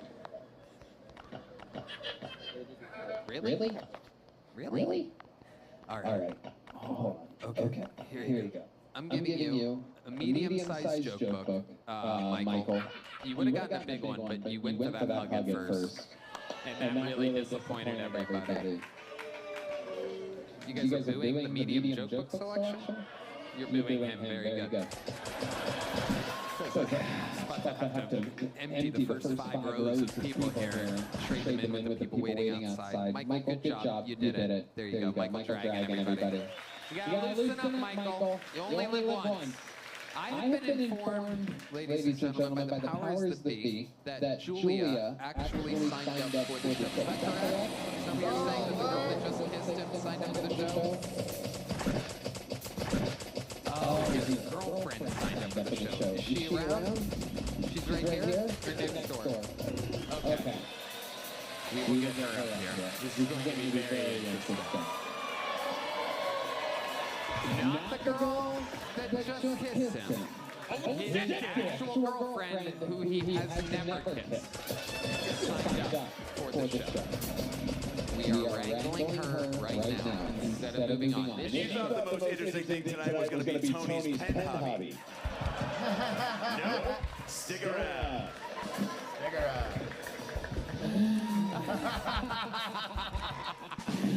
That really is. I really fallen in love with my pet hobby. And, you know, it's a thing. Once you start, you don't stop. Be careful. Stay away from those fountain pens especially. Look at this lady shaped like Big Ed going to the bathroom. Absolutely incredible. You gotta love her. Big Edith, ladies and gentlemen. Here's Big Edith. Her husband just shaking his head and pointing at me now. Very good. You gotta love it. It's a real live show, people. He's getting a random high five from an audience member. Are you British, sir? You look British. Are you British? All right, he just looks British. We're having fun here tonight. We're having a good old time. How about a hand for Adam Ray, ladies and gentlemen? We are wrangling the transgender comedian. New Adam Ray shows drop every Friday on Netflix. Just a reminder, you never know who will be at Madison Square Garden August 7th and August 8th, and in Las Vegas November 13th and 14th. We are there. Kill Tony, band. The Kill Tony Band, for those of you in New York, is playing City Winery on August 6th. And a special announcement right now for the first time ever. Kill Tony for the 4th year in a row. How weird is that to say? We'll be on New Year's Eve in an arena, the Moody Center, on New Year's Eve for the 4th year in a row. Tickets for that go on sale August 18th, 818. Yes.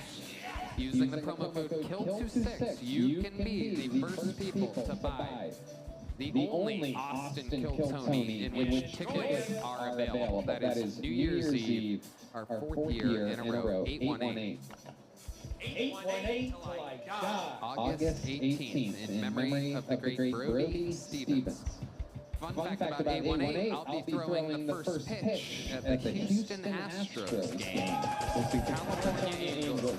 How weird is that? They told me they want you 818, August 18th. That's to throw a baseball. Have you thrown one before? Yes. I'm gonna throw a fucking heater, dude. I'm going George W. Bush 9/11 on this. Watch me. I'm calling it right now. Everyone's gonna be so surprised. Hey, man, threw a baseball bat. Shut up. What is this? Okay. Oh, yeah, we pulled 2 names. It's Alexa.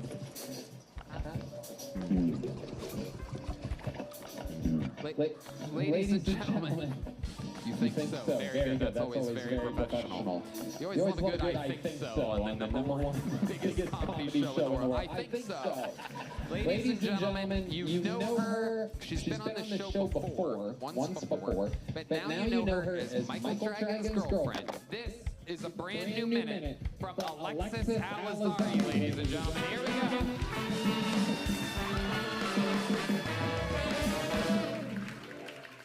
Guys, I'm sorry I was late. I just flew in from Thailand, and boy, is my dick missing.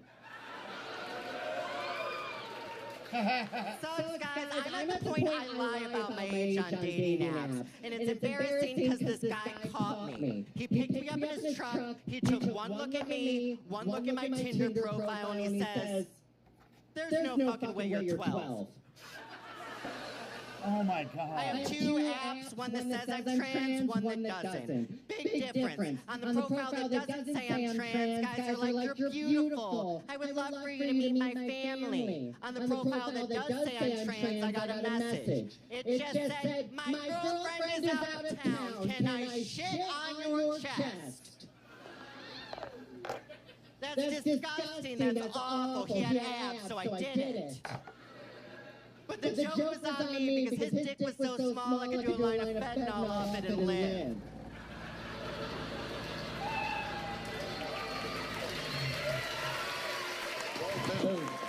Exactly a minute.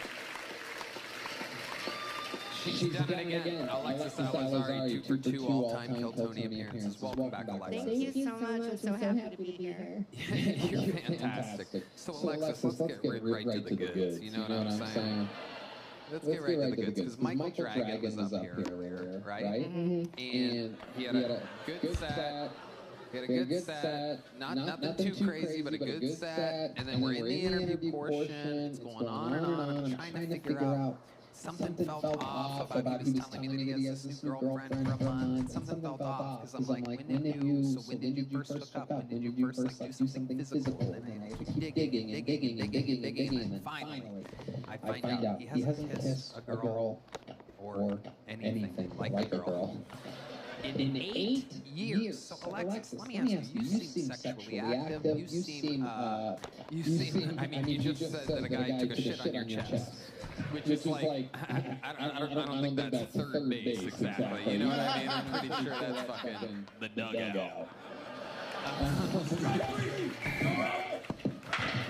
So, I guess my question, and the world's question at this point, is how have you, if you're dating Michael Dragon, how have you not made a move on him yet?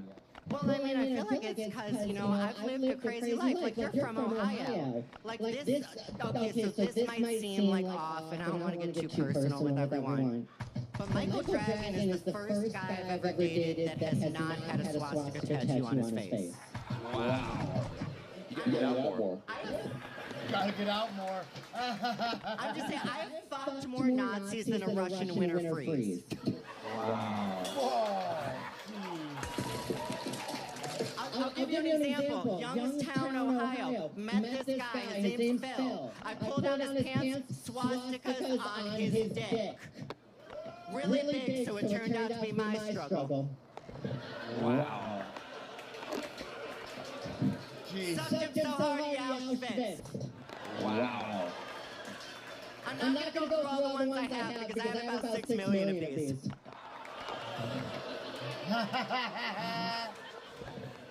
But no, Mike is the first nice guy I've ever dated, and I don't want to ruin it because a lot of guys, believe it or not, have said that I'm bad at sex. And as a trans woman, it can be very traumatic having sex because a lot of people use you as an experimental phase. So it's really hard to be intimate when you're constantly being fetishized and with people who basically won't even want to be seen in public with you. Interesting. Now, do you think Michael doesn't want to be seen in public with you? Apparently not after this. Right. No, he was very open about it. I think he really likes you. I know. I think we should get married right on this show. Well, I'm just kidding. The God King would not appreciate that marriage. The God King? Who's the God King? What? Who's the God King? Donald J. Trump.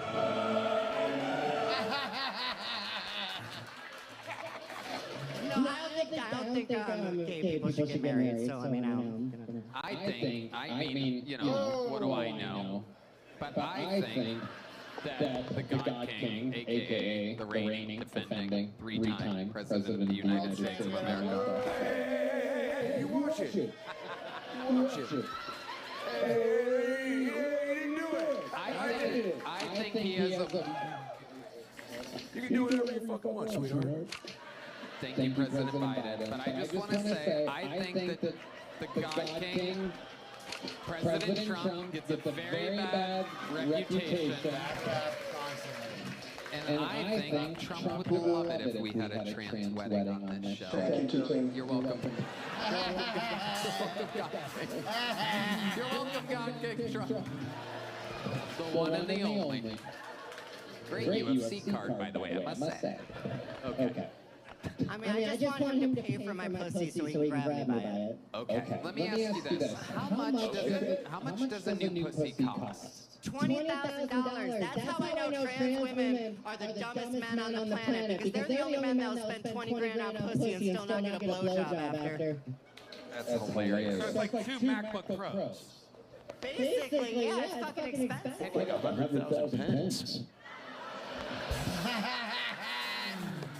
You ain't getting the same pens as I am, brother. Wow, $20,000. Have you tried looking at Temu or anything like that? Oh my God. Temu pussy, aka a baseball glove. Well, believe it or not, the first time I ever looked, my dad went with me to the doctor, and I don't know, this is relatable, like you've probably done this, looked at possible vaginas with your father, and... What?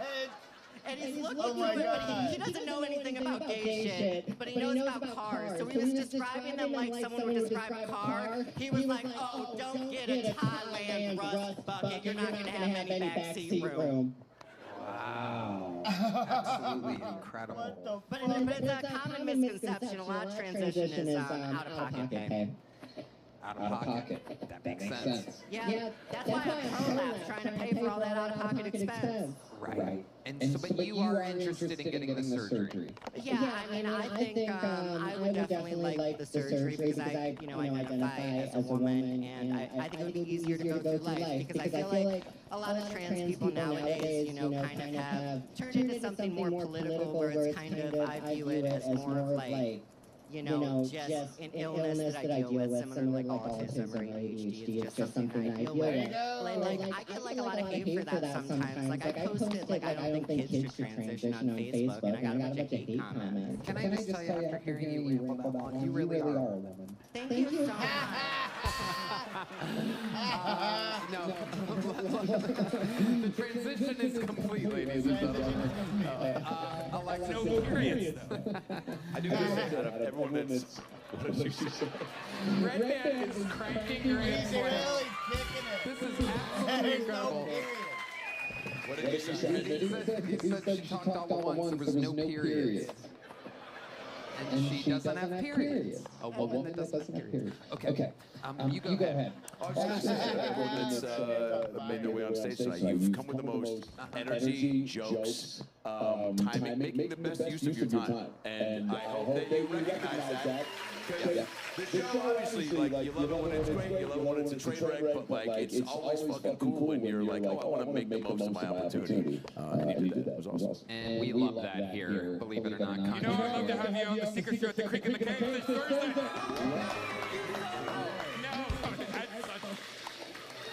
No, you're just put her on the secret show. Thank you.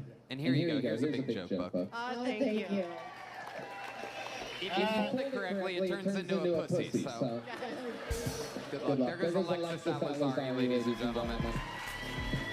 All right, we're getting through it. We're running into overtime here. It's been a long show. This fucking fool's been waiting a while. Let's get him up here. Make some noise for Andre Belton, everybody. A minute uninterrupted for Andre Belton.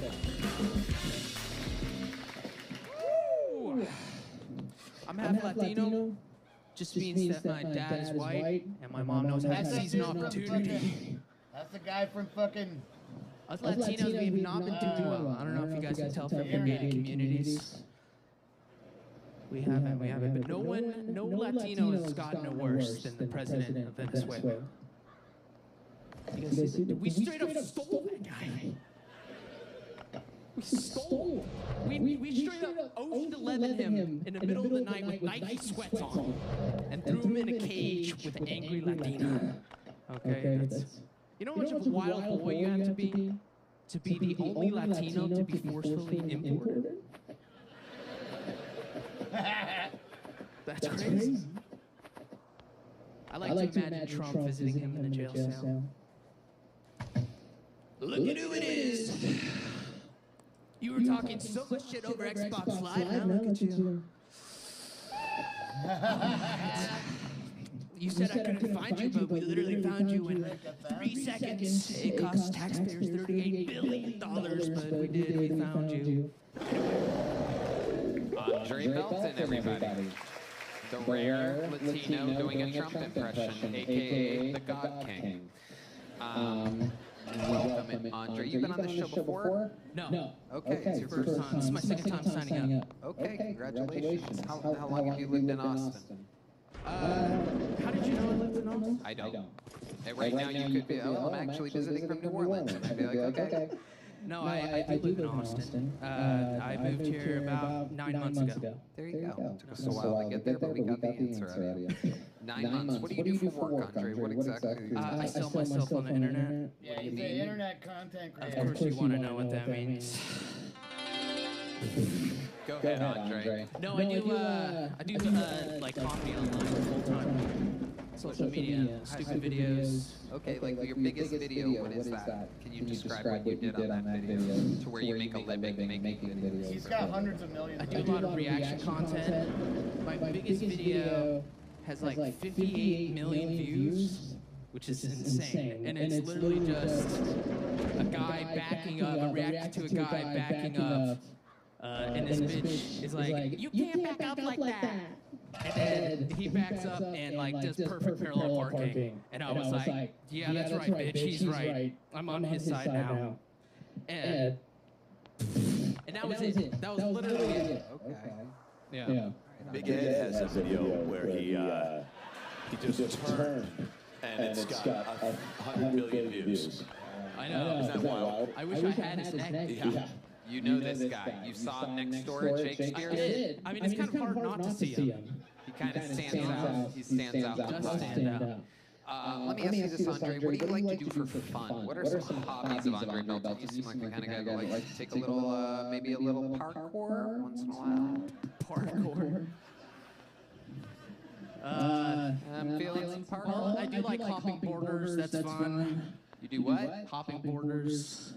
What do you mean by that? Well, you know the Latino joke that I just made? You know, that's insinuation that, okay, that didn't land at all. That's all right. No, I like fucking. Okay, Fucking's fun. I'm an ex-sex addict. Okay, what's the craziest amount of sex? Like, what's the most insane when you're like, man, this addiction's out of control? What's the craziest thing you did? Multiple girls in a week, a day, anything like that? I usually measure that by the amount of fat bitches that I fucked in the weekend. Yeah, generally, you know what I mean? How many was that? How many pounds? A cumulative? I would say it would definitely be. Give us a ballpark. Like probably like 500 pounds. Oh, well, so that's one chick? 1.5. One really fat chick, or is it two 250s? Double 250s. Wow, look at that. Are the big gals drawn to you, or do you go find them? It's like they're drawn to me like a drug dealer's drawn to like a crackhead on the streets. You know what I mean? Like when I haven't gotten my fix for a while. I realized I had a problem when you were parkouring outside of Curb's gym. When I was parkouring, I was just jumping around, and the fat bitches saw me, and they came around to me, and they just fucked me right there. It was insane. How do you pick them up? What's your well, you can't pick them up, but how do you get them to fuck you? I just want to let you know my preference isn't fat bitches. That's just the lowest. That's a topic of conversation. Yeah, it is a good topic of conversation. The bar is lower. Let's put it that way. The salad bar is lower. The best way to pick up chicks is just to be mean to them on Tinder. They're on Tinder. Yeah, that is the best way. To be mean, what do you mean? You just gotta be like, what's up, bitch? Whoa. That's it. I tried the other way. I tried like, you're so beautiful, and I love everything that you are. How many times did you try that? So I actually, I got There's some fat women yelling at you from the audience right now. They're very angry. You want to go parkouring later? I'm fucking down. No, I got sponsored by Tinder in college. They actually reached out to me because I had like 2,000 matches. Whoa. Yeah. Wow. And I had went through. Yeah, that's how many matches you have to light after a weekend of banging fat girls to make the room not smell bad anymore. 2,000 matches. Anybody? Anybody get that one? Relieve the scent in the room? Okie dokie. Whoopsie daisy. All right, Andre, I gotta tell you, these interviews tonight have been so crazy that this somehow is a very mellow one. You look like you sold coke to all the kids at the Sandlot. Yeah. It is true. It's like the little rough kid that was like, you guys are still playing T-ball, huh? Yeah, and I went up to them. It's like, fuck you guys. You guys are still pulling baseballs out of dogs' mouths on fucking fat chicks. You guys don't even do parkour for fat bitches? I think we did. Yeah. Sorry. Andre, this is a Bucky's medium sizes of really good joke book. Here you go. The great Andre Belton, ladies and gentlemen.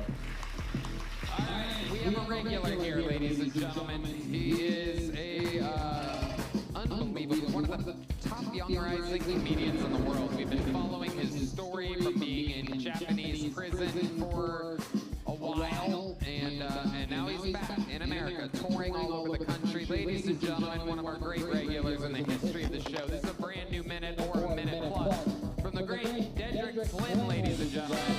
The dark store of Austin, Texas. Do y'all, what happened to horror movies? Like, when I was growing up, horror movies, we had like actual monsters. Like we had like Freddy, like don't go to sleep in a white neighborhood on Friday. You know, you had Jason, like don't bully fat kids, that nigga gonna come back and kill Chucky. Like it was like actual scary things, like don't go to the lake at night, there's a mermaid that's gonna kill you. And now, even when you watch horror movies, they're just like, don't fall in love. Don't ever meet your neighbors, nigga. The worst thing you can do is meet your neighbors. Now everybody's dead. Don't ever open up. Don't ever open up. Don't meet anybody new. Don't go on vacation. Just sit in the house and hate people. That's my time, y'all. A great new minute. I love it. That is true. Where the fuck? What happened to the good fucking scary guys? That's crazy, right? I mean, we had Michael Myers, Jason, Freddy, Chucky. Well, I got a theory on it, Tony. I think it's the AI robots want us to stop unionizing being friends, and that's because they buying up all the houses with the cryptocurrency, electric money, and they want us living in apartments because you can't meet nobody if you gotta take the elevator. Because like when you do rules on the elevator, don't look me in the fucking eyes. You know what I'm saying? Don't have a cop. Like me and we were talking and we get on the elevator, somebody come on, we just stop talking because we don't want them niggas to know our secrets. Absolutely. Everything. There's no doubt about it. You've nailed it yet again. It is incredible. You are right. It's like the places are haunted, but people are haunted. And everybody's chasing dragons. You can tell that some things work. What the fuck was I watching the other day? Where it's like, oh, it was a good new scary movie. I really liked it. I was watching it. And then all of a sudden there's like a clown crawling towards you. It looked like a clown from It. And my sister's thinking, It. My sister's trying to redo it. Yeah. Something else. Oh, it was Widows. And then someone was like, this show's fucking great. It's so great. And I'm like, how good is your weed? Because I fucking tried it. And then there's a clown. The first thing that's so scary, this twisty show, is the clown in the crawl space. Thank you, Michael Gonzalez. Wasn't it Dedrick? Okay. How dare you? Opportunity for a great joke. There was. And I capitalized on it because I capitalized. You are capitalized. You did. You are capitalized. But yeah, fucking, I was so pissed. There's a fucking clown. You saw that shit? It drives me crazy. Why are they doing that? Why would they do that? Come up with your own thing. Son of a bitch. obsession was crazy. You see that shit? So good. Incredible. You see it, Dedrick? No, I was in jail. Oh, okay. But it's on the list of things that you sent me to watch. Yeah, you have some catching up to do. Have you seen Allah Ha Ha yet? It's not out, but I can get you on the list for the screening. Taliban, we might be doing it. I might be co-starring fucking Allah. Or the Taliban. It might be. Let's not forget title undecided. Yeah. Title Title Allah Ha Ha Project. Yeah. And if you liked Allah Ha Ha, you'll love Allah Ha Ha Ha. LOL. Oh my God. Dedrick, what else is going on in life? I just recorded my comedy special at here in Atlanta, my first day. It's gonna be out on YouTube. But we're just finally went on vacation. That was cool. I was in the Sands time. I've been in the Sands 9 years, and what are the Sands? I won't go back again. What are the Sands? Are you talking about the beach? Yeah, I'm going to water though. You know what I'm saying? When it started to become ocean, and let's be in the ocean start right here. You know what I'm saying? So as soon as it hit right here, I'm back on in the sands. Wow. Building castles. I buried a couple of my close niggas. Nice. You know what I'm saying?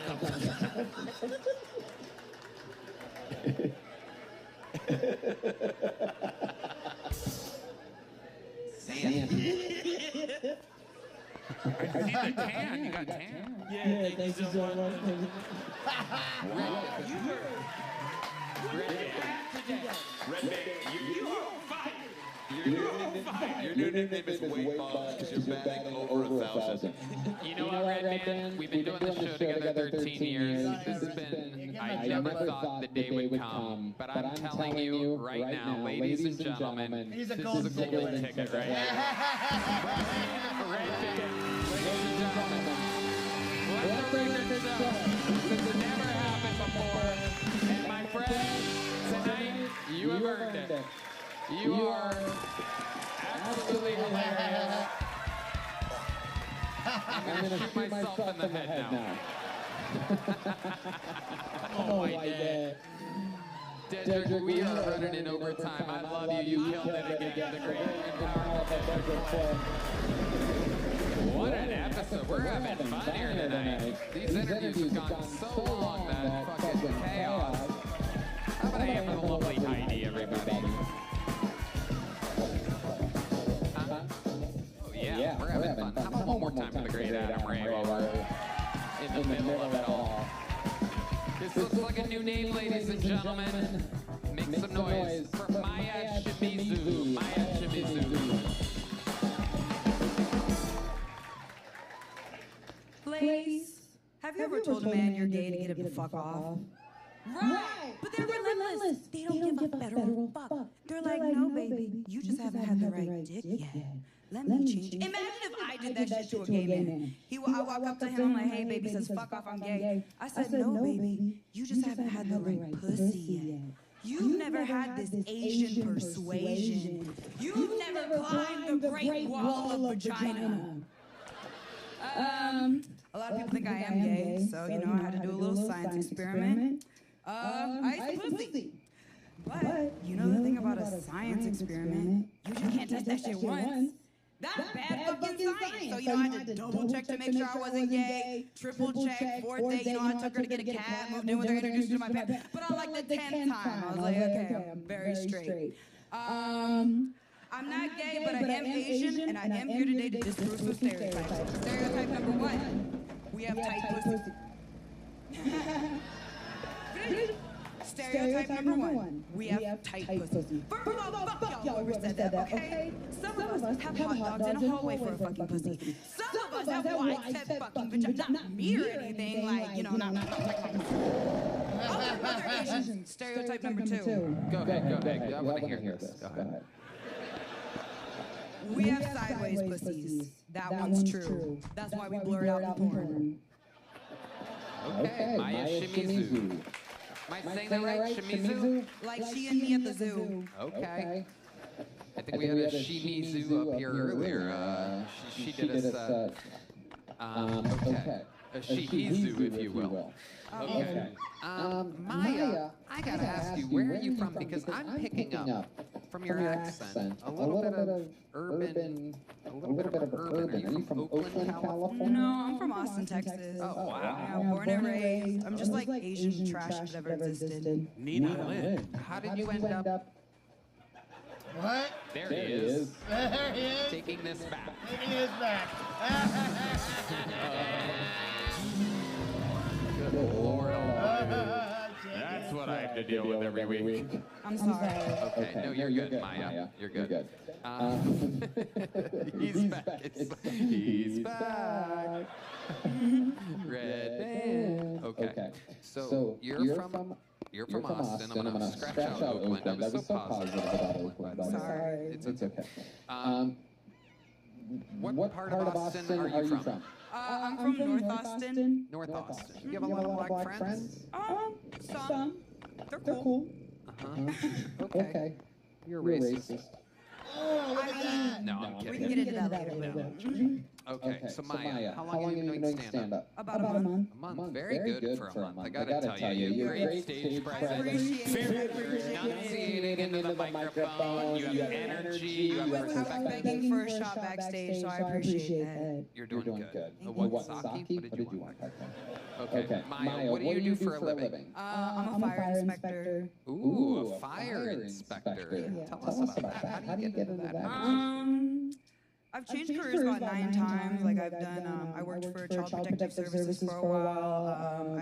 I was a middle school teacher, and then I said fuck them kids, and now I'm just a professional snitch. I'm like, take the candle away, put a fire hydrant there. Okay. And what are you inspecting exactly? The outdoors, or you go into people's homes? I go to businesses, and I just inspect, make sure there's no like fire hazards. So like, You make sure that there's smoke detectors. Yeah. Let me ask you a question. Oh, okay. Because I mean, there is, you were talking about stereotypes. We talk about stereotypes. I love stereotypes. I find, and it gets me in trouble sometimes, I find that the differences between different cultures are so fascinating to me, and I love that we live in America, a melting pot where Asians with black accents from Texas can come out. We can do it all, baby. We can do it all here in America. So my question is this: have you noticed that black-owned businesses do not change their smoke detectors as much as white-owned businesses? Perhaps I have noticed. Maybe they a little bit, but you know. Wow, so that is a thing. Part of their culture, you know, I just don't say anything. Right. You don't say anything, you let them burn? You're making me look bad. Oh my God. Maya, what's your dream guy like? What kind of guys are you into in real life? Because you talk a lot about how you'll say you're gay, this, that, so it seems like no one's good enough for you. What are you into? Struggle. I'm open to everybody. Have you been with a black man before? I mean, what do you think? Yes. Yeah. I have a joke about that too. Okay, what's your joke about that? Okay. So, my joke. Well, I did get one stereotype right. I am dating a white guy. He's like your favorite milk. Rich, white, and 2% fat. Okay. I think he wanted an Asian male order bride, but he kind of got the Temu version. Get to the black part. Okay, fine. I usually date black guys. All right. Right. I can't just say, what did I tell you?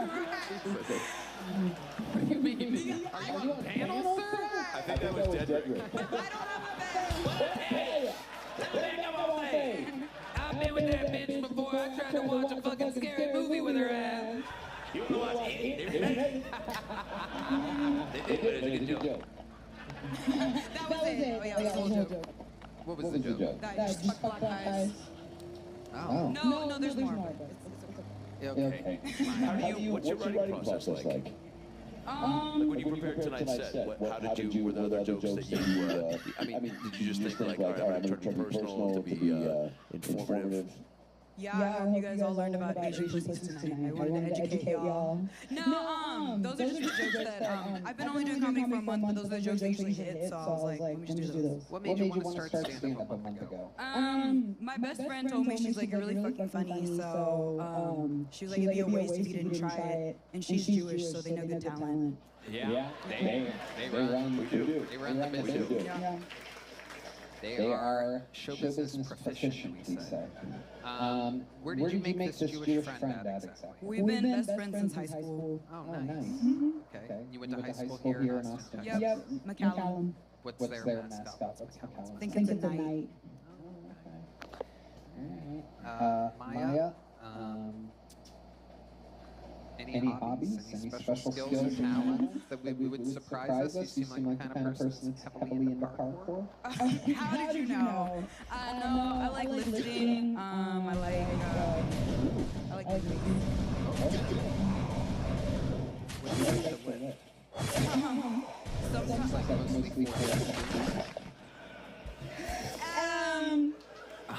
Okay. All right. Chopstick, Tony. Oh.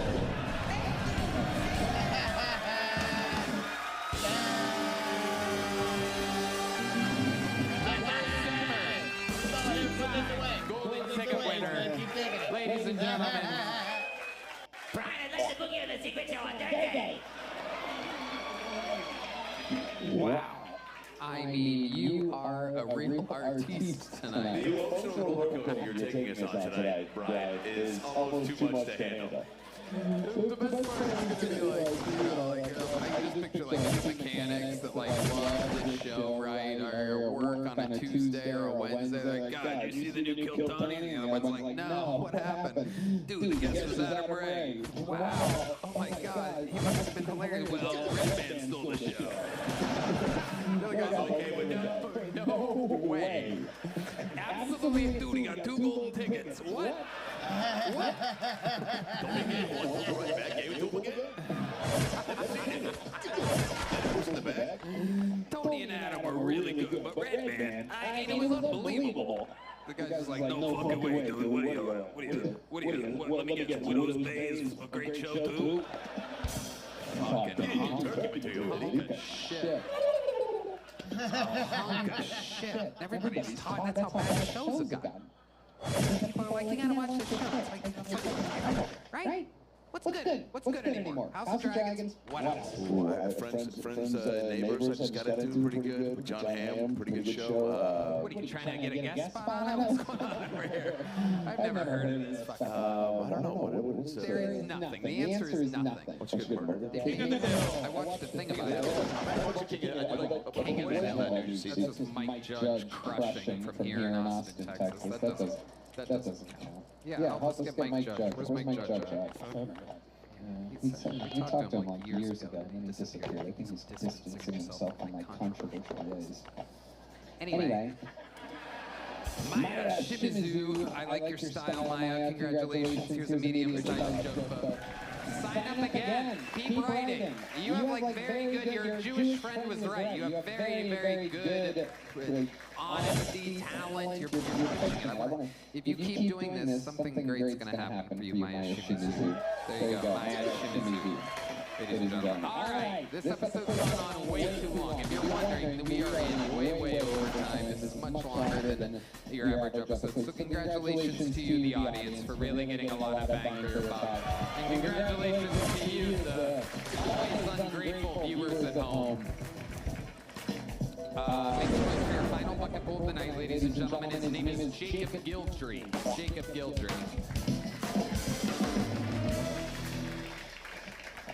Growing up, I was in this club called FFA. If you're not familiar, that's the Future Farmers of America, and that is the club that teaches you how to storm the Capitol. Come on. These people are very country. They still think AI stands for artificial insemination. They're just like, Elon's trying to do what to my phone?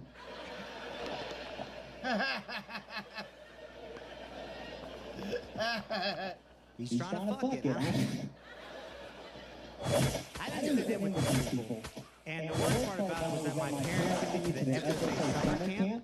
And the worst part wasn't that I didn't fit in, it was that I tore my meniscus there doing the cha-cha slide. That's so embarrassing. Tearing your meniscus is something that NFL players do. Like Patrick Mahomes could lose his meniscus to the Chargers, and I lost mine. To the left now, y'all. Thank you very much. Jacob Gildry. Is that true you really tore your meniscus doing the cha-cha? I did tear my meniscus doing the cha-cha slide, yes. Wow. Are you the Jewish friend that told Shinzu to do stand-up? You got me. Wow. Amazing. What are those charms? What are those charms on your necklace there? What do you got there? I have a cross and I have a St. Christopher pin. Oh, you have Jesus on a cross to remember that your people slaughtered him and murdered him. Well, I just like to remember the best moments of our people. That is right. Pawned the guilt off on the Romans, an incredible move in the history of civilization. Absolutely unbelievable. Are you Jewish, Jacob? I am not. Oh, okay. Everyone thinks I am. I'm full-blown Cajun. I'm from Louisiana. Absolutely incredible. Wow. Have you ever thought about telling your face that you're not Jewish? It's hard to look at it in the mirror, so no. Wow. Do you ever wear a yarmulke just so that you can book things? No, but I do get better mortgage rates when I go to the bank, so I tried out. Incredible. How long have you been doing stand-up? 7 years. 7 years. Where at? Lake Charles, Louisiana. Lake Charles, Louisiana. Wow. And what made you come here today? Actually, I've been about 15 times in the past year. Wow. You make a drive to do that? Yep. How long is that drive? It's about 5 hours. Wow. Look at that. 15 times. Finally got up. You're very funny, man. How much time do you have? 30 minutes. Awesome. And you get up a lot around Louisiana? Yeah, a lot around Louisiana. I run the scene in Lake Charles, so we do open mics, and I book comics that come through, so we do shows and travel a good bit. Lake Charles near Baton Rouge? Yeah, 2 hours. Okay. Yeah, we're like right over about an hour from Beaumont. You know our guy that just got a golden ticket a few weeks ago, very funny man? I came here with both of those guys that were on that episode, and I did not get pulled, and thankfully I did not kill myself, and now we're here. Yeah. Well, I'm glad you didn't kill yourself. Would you like to open for me in Birmingham, Alabama, and Atlanta, Georgia in October?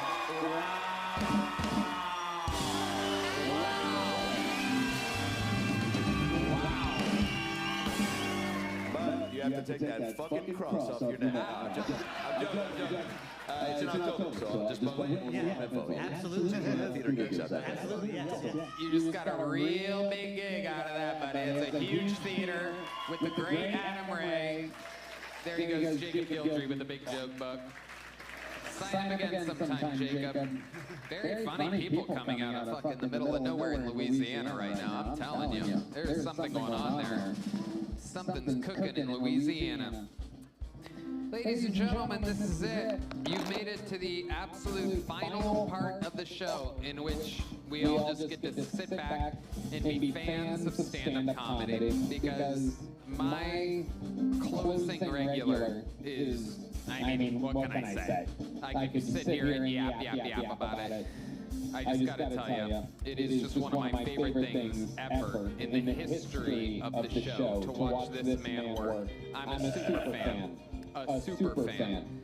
Make some fucking noise for the real deal. Ladies and gentlemen, this is Pat O'Neill.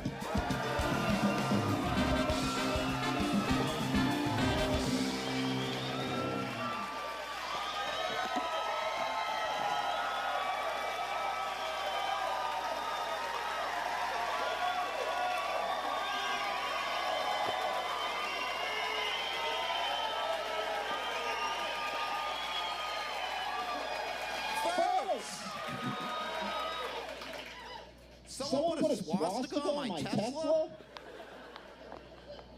It was me.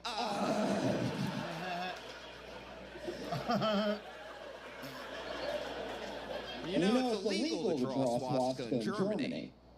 Or play hide and seek, but that's enough politics. Okay, you wear yourselves out up front, fuckers. Last night I was in bed with my gal pal, which one to role play? I was like, all right.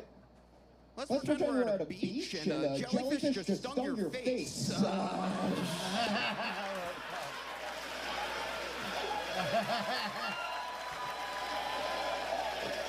Oh, fuck.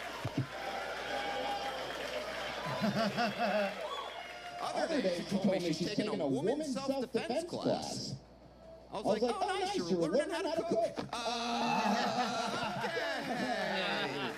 That's it. Thank you.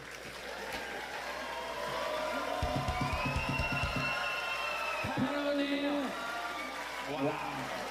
I mean, look at this. People are on their feet. Incredible. Wow. Dude, you're gonna be a megastar, dude. This is like your delivery, your performative skills, like you're just so goddamn likable. And then your jokes, yeah. I don't know. How many times have I been on the show when you've been here? A few times, right? Yeah, I followed you. They like gave you the fucking golden ticket the last time, right before I got it, and then you could sprint to get it. And the first time I was on Netflix, I followed you. It was wow. Oh shit, now. Yeah. There's a man like Joe Biden that was here. Yeah. No, it's me. But I appreciate you trying to. I don't know who, bro. You're killing it. That was very funny. Very funny. Again.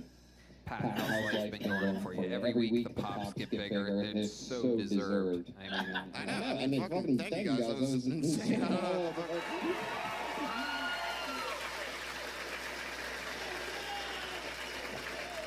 I just heard the I told you so guy say fuck yeah. That guy is a big predictor of things.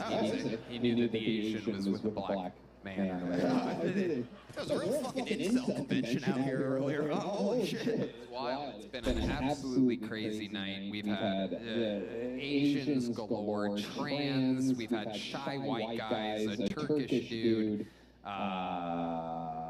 Some guy just sang the thong song at one point. Definitely had to edit it out. My favorite part of the show. We had to edit it out. Who knows? Maybe it'll make it on the Supercast, the new bonus footage. For $5 a month, you can get the Supercast. What a great price, huh? That's the price that you can get for almost 140 big head cameos. All right. Pat, what else is going on? Anything else crazy? No. The Killers this weekend. Nothing. You went real stories from it. You went and did it. What cities were those? Lubbock and Midland, Texas. My God. Southwest really fucked me on the way there, but overall good shows. What happened with Southwest? They like rerouted the plane because there was a delay, like automatically in the app, but then I still made it to the gate while they were boarding people, and they told me to fuck myself, basically. Really? Yeah. How'd you make it to the gig? I had to go to Dallas first after that. Yeah. Wow. Now, I'd always be, if I was a normal human being, right, and you're on a Southwest flight, wait, are seats assigned now at Southwest? Yes. I trust Big Mike. They are? No, they're not. They're not? You were just there. They are assigned now? Was that a middle seat that you had by any chance? Oh, the new flight that I got put on was a middle seat with a fucking baby and one of them next to me. Wow. Now, I'd imagine if I didn't watch this show at all, and you sat next to me on a plane, I'd be kind of freaked out. Yeah, do you think I have space? Do you do anything quirky on a plane? Are you headphones, neck pillow, blindfold? What do you do on the plane? Yeah, no blindfold, but maybe that sounds... I don't know why I said blindfold. I meant eye mask, right? Not blind. That'd be crazy if you walked in blindfold. Like a kidnapping. But I can see you doing something like that. You're funny. I think I'm going to. You just sit there in silence and stare straight ahead like... Yeah. You are built for this game, Pat O'Neill.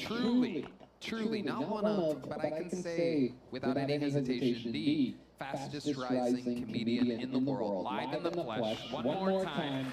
For the great Pat O'Neill. You're watching a juggernaut in real time. We find the talent here and we amplify it, and that also includes here on the panel every single week. You know, I love showing off the funniest people in the world, which brings me to my big point. If you don't see where I'm getting, one more time for the great Adam Ray, ladies and gentlemen. The Adam Ray Show. Thank you, I love you. He's on Netflix every Friday. Two-time guest of the year, two-time Hall of Famer. He's just, I mean, no one has the accolades that this man has on this show, on its history, my true brother. I mean, we were literally 4 guys together at the Comedy Store making, I believe, $6.15 an hour. That's 2 pence. Yeah. No, it's not. I'm telling you, this pen thing, it's crazy. You don't want to start. It's crazy. But Adam Ray, ladies and gentlemen, watch his show on Netflix. He's the fucking man. Who knows? Maybe one day he'll ask, you know, one of us to be on the show or something. That's a big guy. I just did upstairs, remember? I have a concussion, I don't remember. Catch us at Madison Square Garden, August 7th and 8th, Vegas 11, 13, 11, 14, November 13th and 14th. And New Year's Eve in Austin. Tickets go on sale August 18th. Use the promo code KILL26.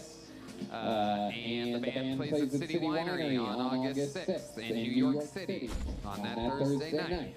But catch us at Madison Square Garden. And if you can't catch us at Madison Square Garden, watch the stream live. It is an incredible thing. We are back to our own stream sometimes, which is very exciting.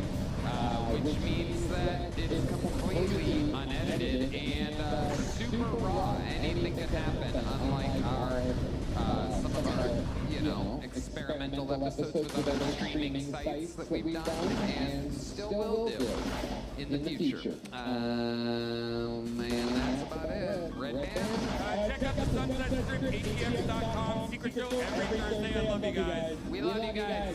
Thank you, good night, everybody.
Let's change what we're watching.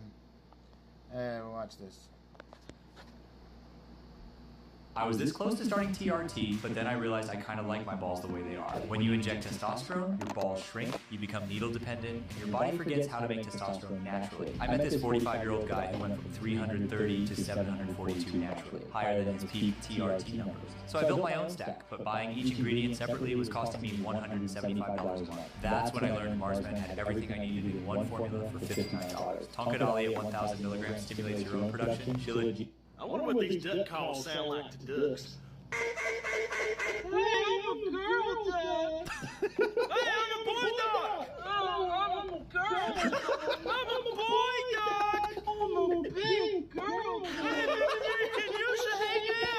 Welcome back to If You Laugh, You're Conservative. Me and Brandon's on a road trip in my Ram truck. Sir. We just two men who love a good Ram. Ain't nothing wrong with two men loving a good Ram, Brandon. It's a good truck. Would you punch me in the face for $10 million?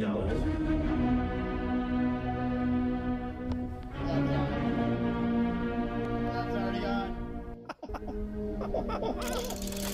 Oh,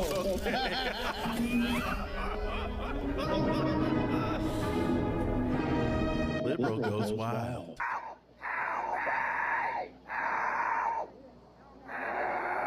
You know what? I'm gonna go send her a signed hat.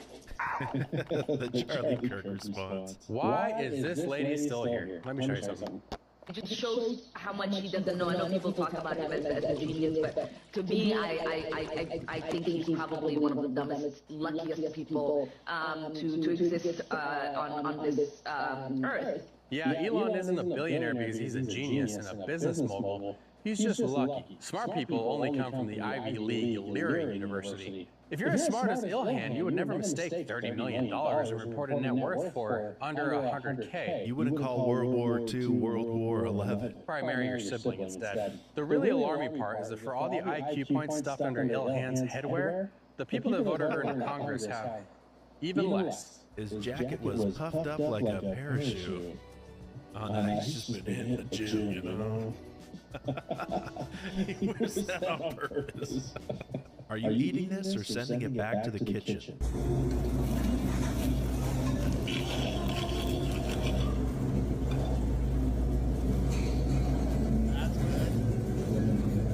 I mean, if you like it rare, who lives in a pineapple under the sea? This does not look good. I'm sorry. I don't like this new Ghost remake. Shouldn't have made a sequel.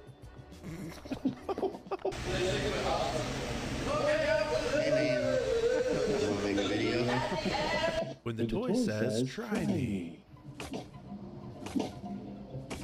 Got your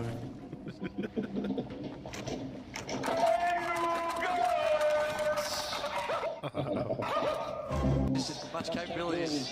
Profit. 1 in a million. Definitely has the shot and can you believe it? What's the rule on this? 10 seconds before it falls in or not?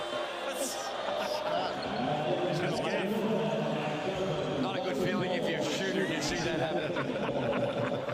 Mamdani officially announced that the city is already out of money. Yes, the socialist from Uganda has been in office for less than 5 months. And he's already asking for the state to bail him out. Watch. He faces a budget crisis of a historic magnitude. We inherited a deficit larger than any since the Great Recession. Blame the deficit. So the next time Jimmy Kimmel goes on TV sniffling about his kid having a life-threatening medical condition, would it be okay for me, as another comedian, to tell a joke, basically telling Kimmel that he should be glowing with the knowledge that he will soon be able to convert an unused kid's room into a man cave? I mean, after all, it's a joke. Not like anyone's actively calling for something to actually happen. Yeah, Jimmy tried to explain it away. Oh, it's because he's so old. He's going to pass away of old age. You know, if you have to explain the joke, it's not that funny. The problem is Jimmy is masquerading activism as comedy. Check out this insane blind spot. Hello there.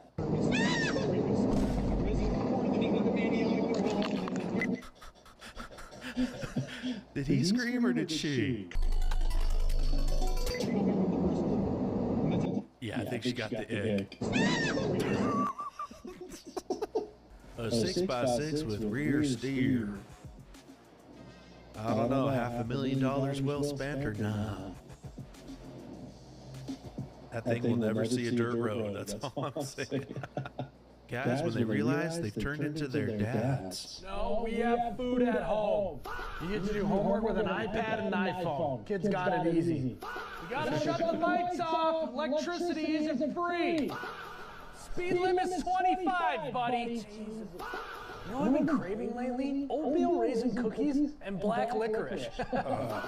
I gotta get some more comfortable shoes, and I don't even care what they look like. Wonder how much rain we got last night. Maybe I should get a rain gauge. You know how expensive it is to heat this house? Close the door!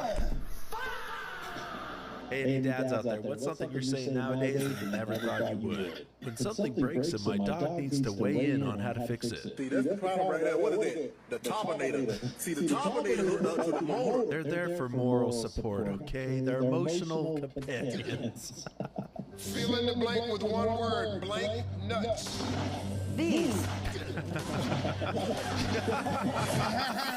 the Tell me you have boys without telling me you have boys. blank with one word. Blank nuts. You said Tree nuts, walnuts. I bet there's some up there. I bet there's a few points.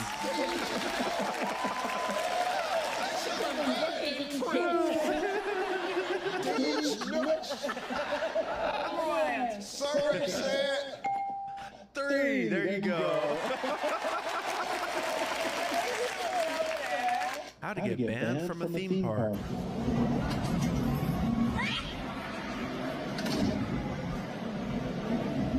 Did you just break the wheel? Yep, that'll do it. Broke the wheel. When the food is so good, you have no choice but to sleep with the chef. This only works when you're eating from home, everybody. What do you think happens when a creative kid starts public school at home? With K-12, they'll have Home, everybody. Where are you gonna be on May the 1st? I'm gonna be in the streets. Who's gonna be there? Everybody. Trying to be like Jesus, guys. No comment. We're not going to work. We're not going to school, and we are definitely not shopping. And you're definitely not shaving. Okay, moving on.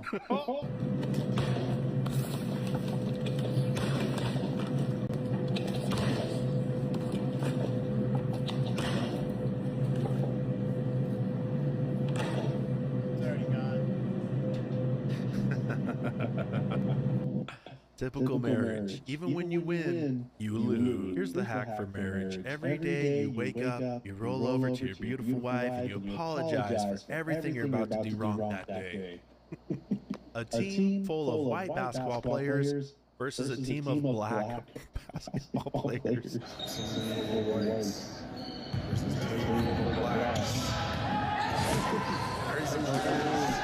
white team is beating the white something's black. Okay, I'm surprised. Color me impressed. The Rose have the first. Is who's been going number 9? He's black. Not even going live, bro. They getting the belt. I think the reason why they're winning is pretty clear. Their dad showed up for extra support. Okay. When your son tries to get out of the rain. All right. Oh. Homie, it's falling water. It ain't that deep.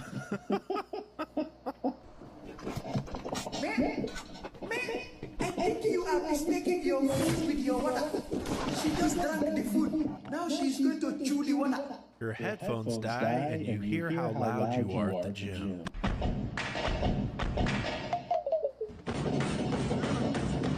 What he forgot to add was the yas, yas, yas, yas. Just because you're ugly doesn't mean you have to become a communist. It's a chicken or the egg situation. Which comes first, being ugly or being a communist? Where's your machete now, homie? Why don't you try the seasoning for my new tacos? Here's another one for the roll. That's not Danny Trejo, that's Danny Sprayo. When the roles are reversed. We're living in a time where women have money. I thought that making money was going to solve all my problems, especially my relationship problems, because when I was in my 20s, I had to date guys that had money because I didn't have any. But now that I make my own money, I felt like it opened up this whole new pool of broke guys that I couldn't date before, so I've been doing that. The last guy I dated, I paid for everything. I paid for trips, I paid for dinners, and now that I've sort of been the man in the relationship, now that I've been in your shoes, I now understand why you guys hate us. One night we went to dinner, I spent $200 on dinner. The next morning I woke up, I was like, this is weird. It's 8 a.m. and I don't smell eggs. Yeah, chop chop. Mommy's hungry. How the turns that table. A 900 horsepower 67 Nova.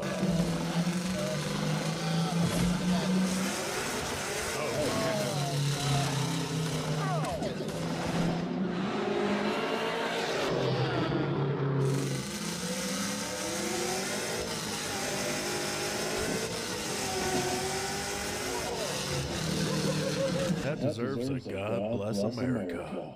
Secret Service job is tough. It's always been tough. But at least with Biden, the most you had to really worry about was the ground. Biden's greatest enemy.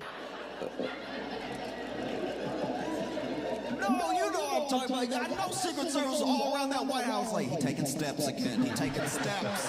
Somebody get over here.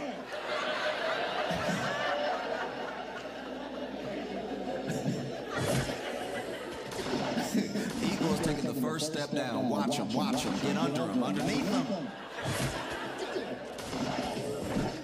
Because you know Secret Service was embarrassed. They had to have been embarrassed when Biden fell off that bike right in front of him, right next to him. They didn't even throw a hand out to catch him. You know you could have caught him. You were standing right there, Biden's over that bike.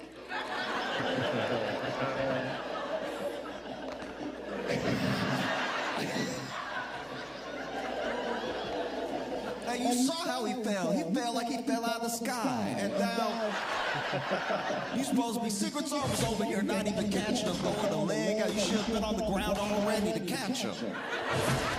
That's the president. But this president hitting different. This president stressing Secret Service out every day. He's talking to whole countries like it's a bar fight. Like, look, what was that, Iran? What was that? I bet you won't do anything about it, though. No, we're taking everybody out tonight. Come and get me. And now, Secret Service over here. Sir. Please. I think I found it. Trump, when it comes to talking, got the most my boyfriend knows karate vibe I've ever It's the summer of Nitro, and Maverick shifting savings into high gear. Get 15 cents or more off every... He'll dance for $1.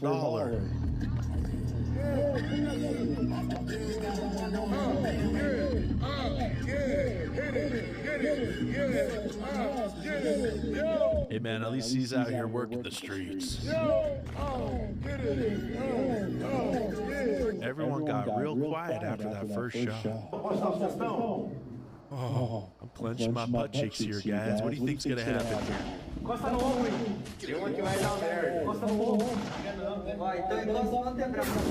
Okay, all right. Do you believe that the president is mentally stable enough to be the commander-in-chief? Did you ask the same question of Joe Biden for 4 years? Mr. Secretary, Joe Biden is not the president. Mr. Trump has been president for a year and a half, and I'm asking you right now. And I won't even engage with the level of disparagement that you're putting on the commander-in-chief, who indeed Mr. Secretary, Mr. Secretary, Biden is not the president. The most insightful commander-in-chief we've had in generations. And you want to compare, you want to ask that question after you and your fellow Democrats defended Joe Biden, who could barely speak. Mr. Secretary, I don't even think Joe Biden knows who Joe Biden is anymore. Who's that? And the fraud keeps getting exposed. We found SNAP recipients had more than 2,000 Tesla owners, 200 Alpha Romeo owners, more than 144 that were receiving food stamps were driving Porsches. So apparently welfare pays quite well. Well, you know, if you don't have to spend money on the food, then roll it into a car payment. Teddy's your best friend? Teddy's your best friend? Let me see him. Don't touch my best.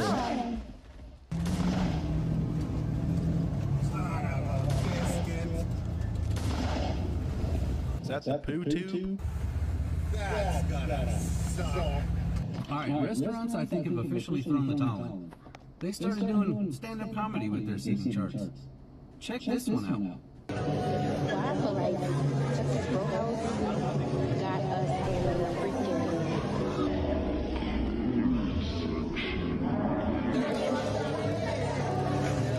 Texas Roadhouse quietly built a whole no-tipping area in the back. As far away from the exit as possible. They're wearing camo, it's hunting season. Dear Maria, it's the end. There's a point system for antlers, and unfortunately I'm a 10. She's got a type. Yeah, so, you know, I typically date older. Okay, so people that are older than me. Following Kamala Harris's footsteps. Typically date older. Bald and a beard, and it's a bald and a beard. Yes. An old, bald, bearded guy. Hey, step up to the plate. Be our guest. Morning wake up with Shadow and Chance. This is my alarm clock every morning. These two good boys, Shadow and Chance. You gotta feed those alarm clocks to make sure they don't poop in the house. Do you want to say anything to Donald Trump? Yeah, go, man, go. You're a Trump supporter. I am. Well, you gonna keep for that? Or? Well, I don't know. You could be fooling me. Yeah, we're not today. Today we're actually being authentic. Yeah, I mean, I think you can do the best you can with the circumstances. I agree. And I think he loves America. He does. And I think he wants us all to succeed. He does. No matter who you are. Amusement park visitors were left stranded midair on a 200-foot tall ride.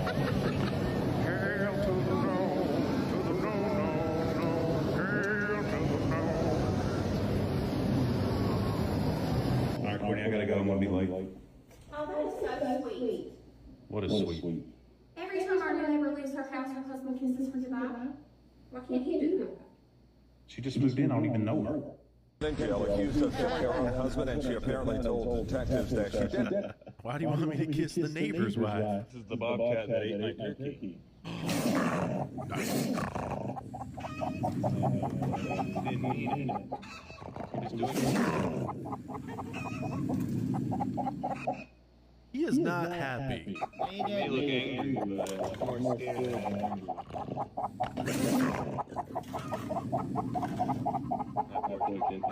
Dog? Who is this? Did you bring home a friend? Scout? Is that your baby? But the married, two marrieds, didn't go see their grandmother, but they left and went to sleep. Oh, God, baby. This cat is locked in. I believe this is the Congo or something. I have $1 million idea. Waste management. Yeah, I thought India was bad.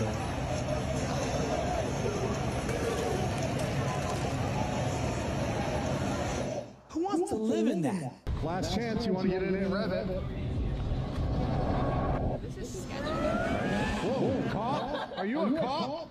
What gave it away? Or are you just a random person with a gun? We are in the States. Oh, you are a cop. What kind of gun do you carry? Glock? I don't know anything about guns. But you want to get into bows and arrows, I'm Canadian. We got the real Hellcat Dakota, aka Hellcoda. Okay. Hellcat swap. Complete Hellcat swap. All 2019 interior. This is the real deal here. Ain't yellow plastic. Oh, you gotta rev it, man. Real 6'2". If we want to check on Trump, we have to beat Michael Baumgartner and win the House. Carmela Conroy had her chance and lost by a whopping 20%. We can't risk that again. Independent Nate Powell, the only candidate who will fight for Medicare for all, beat Baumgartner, and stop Trump. We are Quick AD, an online telemedicine platform that lets hundreds of thousands of people stop addiction. What the And fuck? now, we're across the box on something. Real 6'2". Stop the president. Now, this isn't up badging if there's actually a Hellcat motor in there.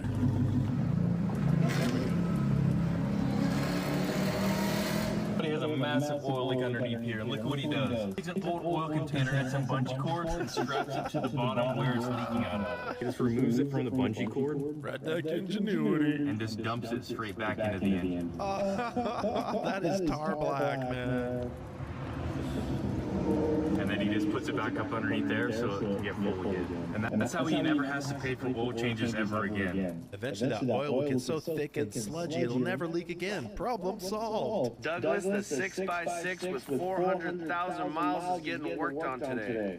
Douglas.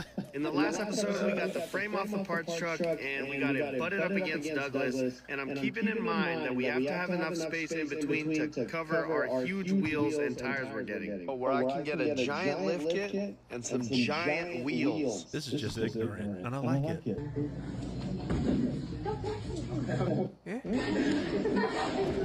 Alright, carry on. Strong, independent woman here. Don't touch me. Don't touch me. Don't touch me. We all have that one friend who's naturally good at everything for no reason at all.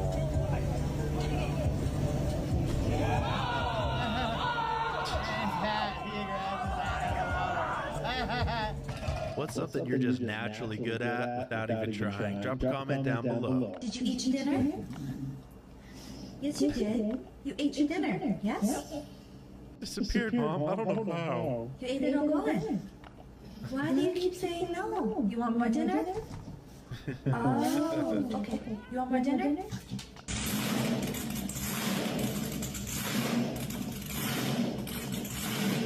Jackson! What? Jackson! Come here! Jackson! Jackson, where were you? I could not have one of these birds that can have a conversation with you.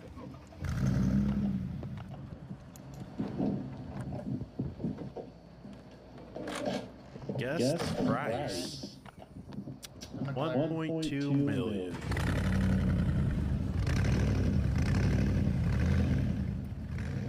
If you're a man from a non-Muslim culture, you might think that you're showing etiquette by letting a Muslim woman go first, whether it's on the staircase, escalator. What you might not know about our culture is that having a man behind you is seen as something uncomfortable, like being watched. Or, now hear me out, and I know this may be a hard concept. How about when you come to America, nobody else has to adapt to your culture? How about that? How about you adapt to American culture?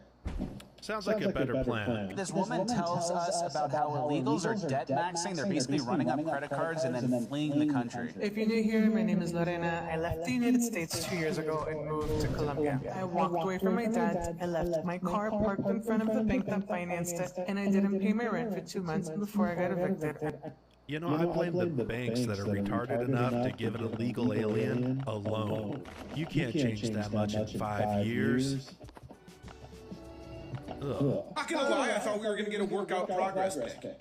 But instead we got my 5th grade lunch lady with a corpse filter. Chuck roast, burnt ends. All right.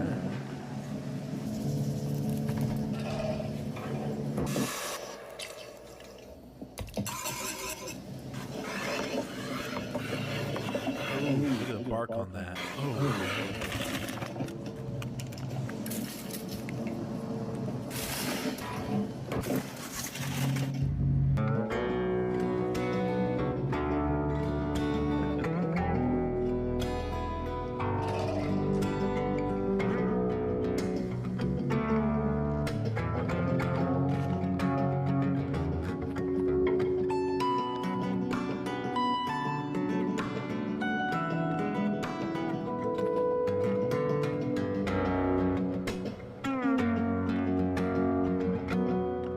More strings. Beat it as heavy metal.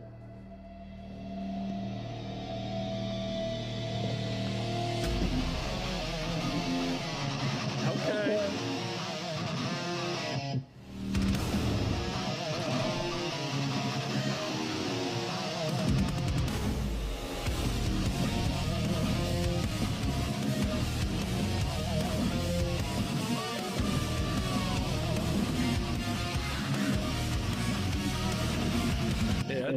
I'm 52 years old. Last month, I caught my wife crying in the bathroom because I couldn't get hard in bed. Yeah, I dig it.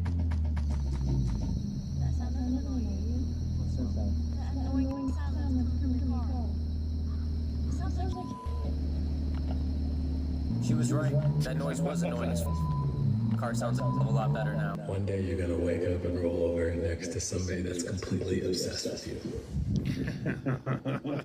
It's probably gonna be a dog, but it is what it is. This Connecticut diner packs a hollowed-out loaf of bread with fried mozzarella, creamy fettuccine alfredo, vodka chicken cutlet with no vodka sauce left behind, another fried mozzarella, of course more vodka sauce. Then they top it all with melted mozzarella cheese.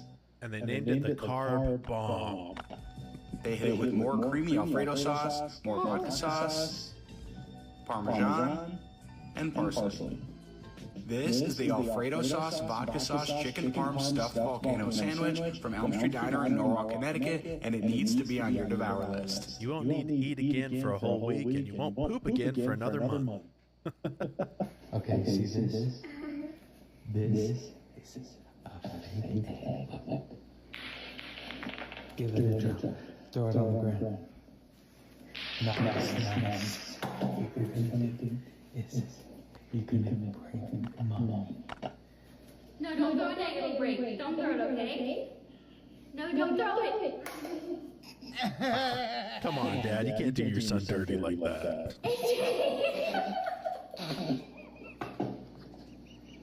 What happened? I thought you were gonna do it. What happened? Why'd you do that? I used my magic to whip a baby Ah, I know. Who's gonna clean that? Why?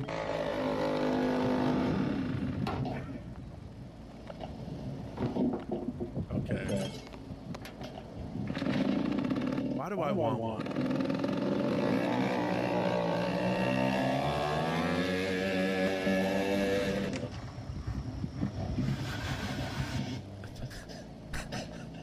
Is homie reeling in on a level?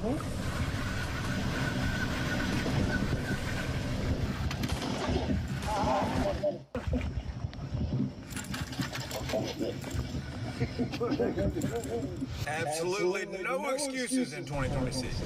Well, I didn't have no pole with me. This man used a level and a chalk box and caught a fish. Where there's a will, there's a way. I see the back of the jacket. I can show you that. It's got a logo as well.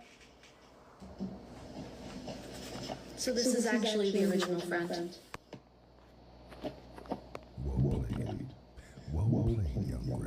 Anyone thinking they were going to see some cake today? No such luck. $300 a month for Manila, Philippines is what you could live in. Forget America, bro. This would cost at least 100,000 pesos a month, bro. It's a little simple studio. You got a kitchen, refrigerator, microwave, comfortable bed, couch that folds into a bed, and my favorite part, check out the view. $300 in America, you can't get nothing like this, man. What do y'all think of this? Wow, it's city. So basically $300 for a hotel room. The boat is the trailer. Ah. Why not? When you are not comfortable backing up to the boat ramp.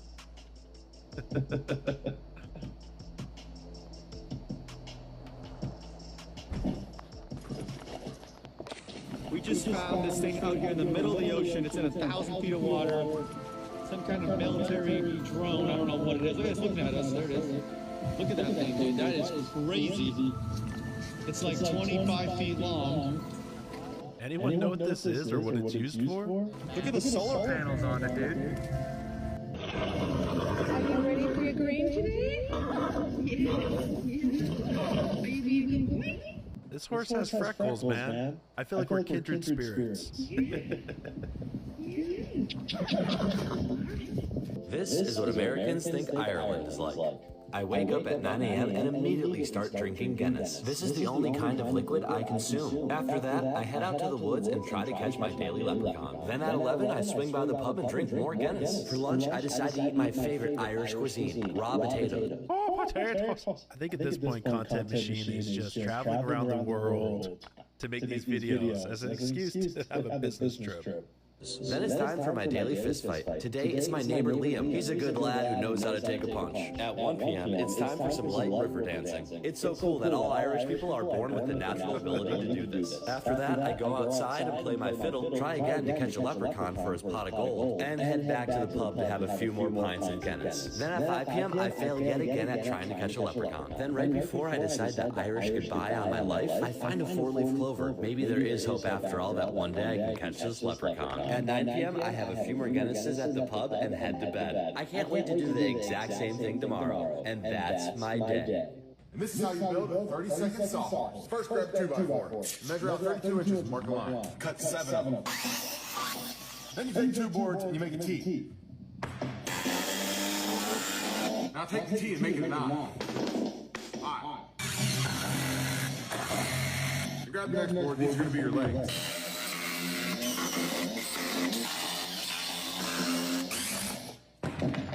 That was quick. Can you do this?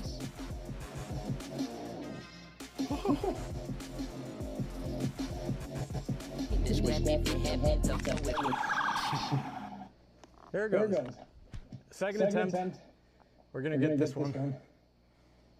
Goes way high. Nice. Being on online school has definitely changed our daily structure. Goes way high. Nice. Perfect. That was oddly satisfying. Want to grow some potatoes, but you don't have a lot of room? Throw them in a laundry basket. I have 3 layers of potatoes in here, each with about 8 to 10 inches of soil between them. As the potatoes grow, the stems will come out the side, and this will allow me to grow a large amount of potatoes in a very small area. This is single dad life. I don't do the laundry no more, so I'm going to use the basket for potatoes. Hey, be sure to follow me for more homestead. I'm going to show you how to make Doritos at home from scratch, super easy, only like 30 ingredients. 30 ingredients? To make your Dorito seasoning, blend all your spices together to turn them into a fine powder, a half cup cheddar cheese powder, and 1 tablespoon of white cheddar cheese powder, and the seasonings that we just blended. And lastly, pass it through a fine mesh sieve to get rid of any potential lumps. White corn tortillas, fried at 275 Fahrenheit until nice and crispy. We don't really want any color on them. Now we go with our Doritos powder, and we give it a really good mix. Yeah, why spend $5 on a bag of Doritos when you can spend 30? If you laugh, you won't go to heaven.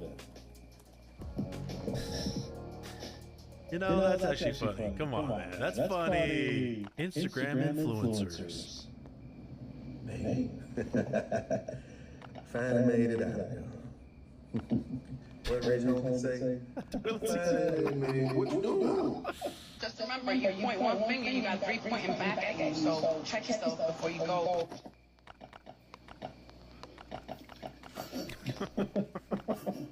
Check out my boy. Start the fries. All right, I got you.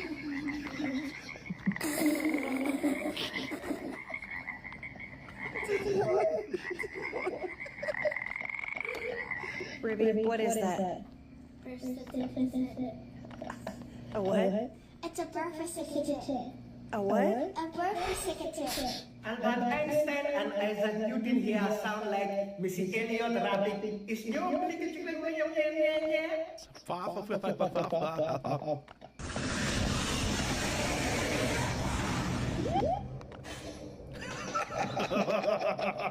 I love people who have a good sense of humor, and this guy gets it. It's a giant, so. It really is.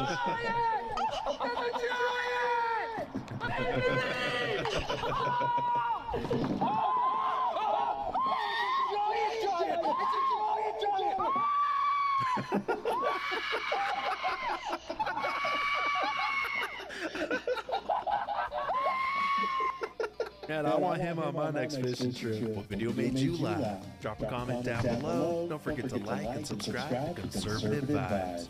I'm CB, and I'll see you in the next video. God Bless America t-shirts available at conservativevibes.com. Made in America. That's those conservative vibes, country roots and American pride. If you made this far, hit that subscribe. We'll be right back tomorrow with conservative vibes. Oh yeah. So God bless you.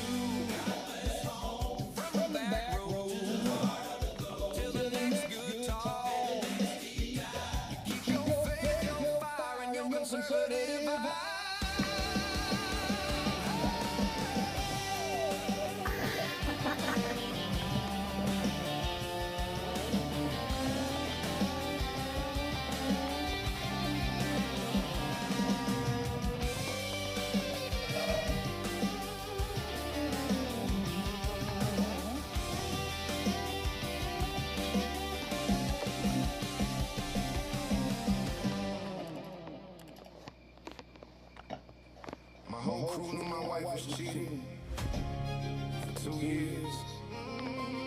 Nobody told me.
Sir, it's not produced, so I proceeds to watch Netflix. How cultured of you. Song for birds. I'm like a bird. I scream outside the window. I don't own any clothing. Baby, please let me come in. Don't you mother freaking know that I'm like a bird? I shut up on your windshield. I don't know why it's all white. Maybe I need a dragon. Sometimes this is all men really need.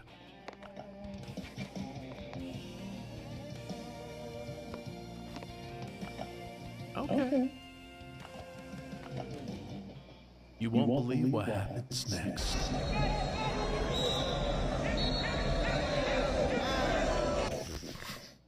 Some call that a hate crime. Yes! Yes! The butt bomb. He's won 3 state championships with it. OMG, when you're in Greece, wondering why your waiter hasn't been to your table in 40 minutes.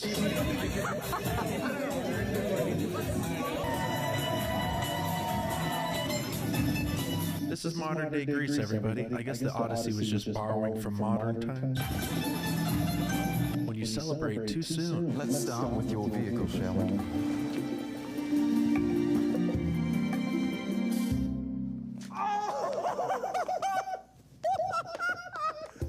No way!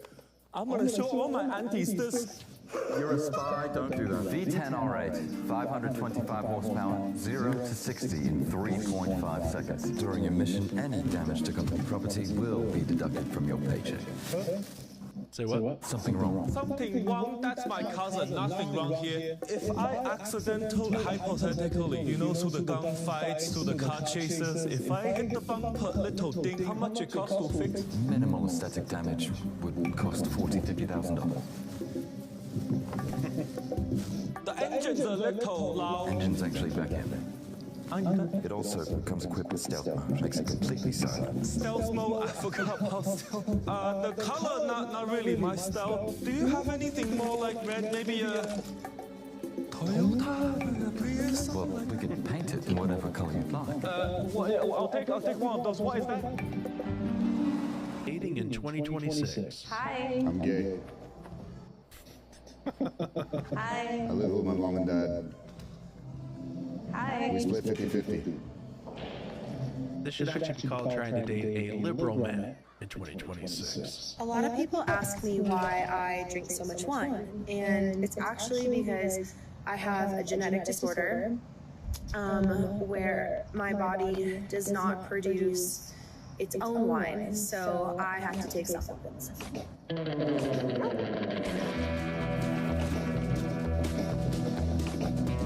Have to take supplements. Now, if you can get a prescription, you can drink at work. A Japanese buffet put up a wall of shame for everyone who dined and dashed, didn't pay their bill. Man, Auntie, come on, Auntie. Was he in a wheelchair? Look, he got more back there. Come on, she had the headset on. I hate to say it, but there seems to be a common denominator here. Oh my God, that's how much it costs? Look, you know they were stealing. More aunties. Even more aunties. Okay, so we saw what most of them have in common, right? And sorry, not sorry, but you can't fault this business for being a little bit weary when black customers walk in, okay?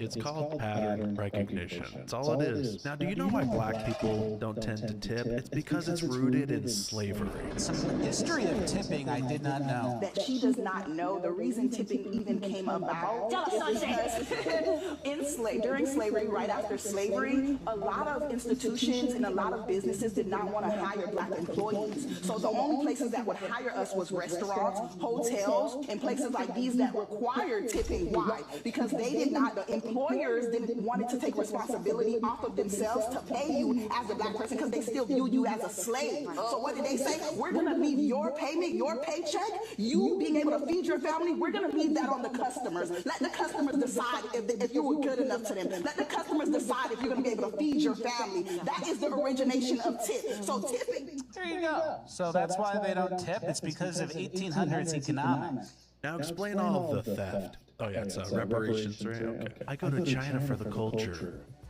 The culture. Yeah, I just want a bucket of whatever drink this is. I want to swim in my beverage. If that even has 1% alcohol content, I don't know if you're waking up tomorrow. When you use a pedometer. How was your walk? Yeah, good. I did have a weird guy follow me at one point, but it's fine, whatever. Hey, at least you got heaps of steps in on your pedometer. What? Hey, why is it going down? Oh, that's not a pedometer, that's my pedometer. It says it's at 1. What? Hello? Hi. Holy shit, that is so accurate! That really is. Oh my god. What? Please? They actually had to discontinue selling these because people get around Biden and it would always be beeping and flashing. Warning, warning. Look, the ice cream truck is great for kids, okay? I'm not saying we get rid of the ice cream truck. I'm just saying there should also be a margarita truck that plays mariachi music so that the parents have a reason to get excited and run out with their money too for a sweet treat in the summer. Oh, Crystal Pepsi. Did they stop making that? Yep, but I used my time machine to go back and get the bottles. You got a time machine? Yeah, check it out. Oh, kick ass. Hold on, you went back and got Crystal Pepsi? Yeah, I went back to 93 and got the last case of it. 93, so you got to see your dad one more time before he had the heart attack and tell him that you loved him. No. Guess I kind of spaced on that one. Yeah, there's a couple things you spaced on, buddy. Ever heard of 9/11? This little cup of Pepsi, I mean, it's awesome. You can see through it. Hello? I can see you. Did you guys know there are Native American genders? This first guy talks about Native American genders. So within Native societies, at least the one that I was raised with my own people, we have 7 genders of medicine. First one would be the women because they were made first, shortly followed by the men, which is our second. The third one is women loving women. Fourth one is men loving men. Fifth one is women nurturing themselves to become men. Sixth one was men nurturing themselves to become women. And then the 7th one that we have, which is arguably the most sacred out of all of them, would be our 2-spirit. You know, I've talked to a Native American elder, and he said that this person is named Bald Eagle, Flying Retard. Did you pee in the pool? Yeah, of course. Say less. Okay, you know. Fake Africa strike again. This is my customer from Africa. He has placed a large number of orders with Adidas. Adidas is a very reliable company. Well, guess I won't be buying grape leaves from Sherry again. When a baseball player tries cricket. Are you not supposed to just send it? The universal husband experience. Babe, can we get that stuff out of there? Babe, were you able to trim them? Try laying down, it gets worse. When Latinas love Korean. 이렇게 대표팀 유니폼만 입고 있어도 지역 주민의 눈길을 끌 만큼 이곳은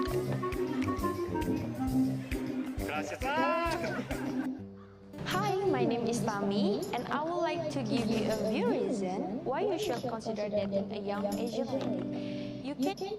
I think he's moving to Mexico, guys. I told my son he had to clean his room, and he was like, I can't clean my room right now. I have a headache. I'll do it later. And I was like, that's not an excuse. And then I heard my husband snort from 3 rooms over. Well, they're like, son. Okay, apparently they've identified this Patriot, the hero from the In-N-Out shooting, who returned fire at the gunman.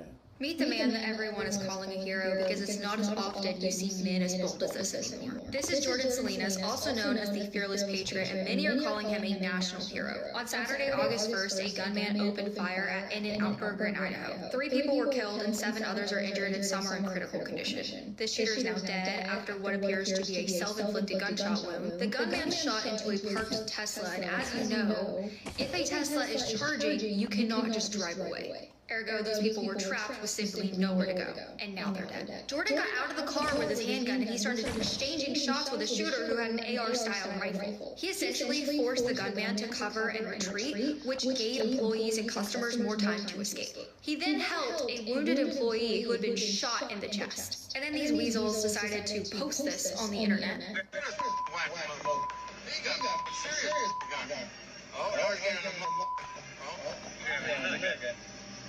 Oh, that man sounds bigger.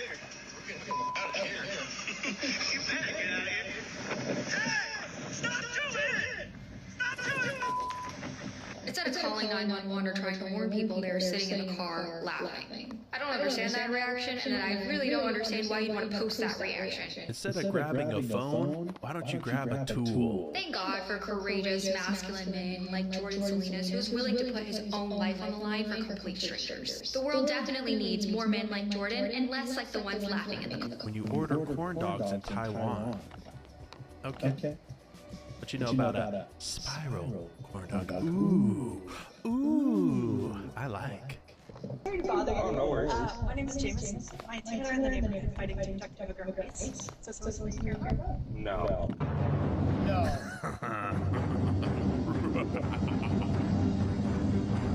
Would you get this haircut? This isn't even a business in the front, party in the back. This is just an atrocity. Oh.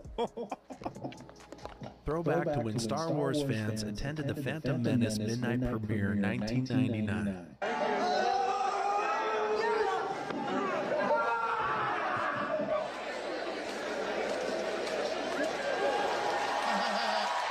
And not a woman was found in that theater.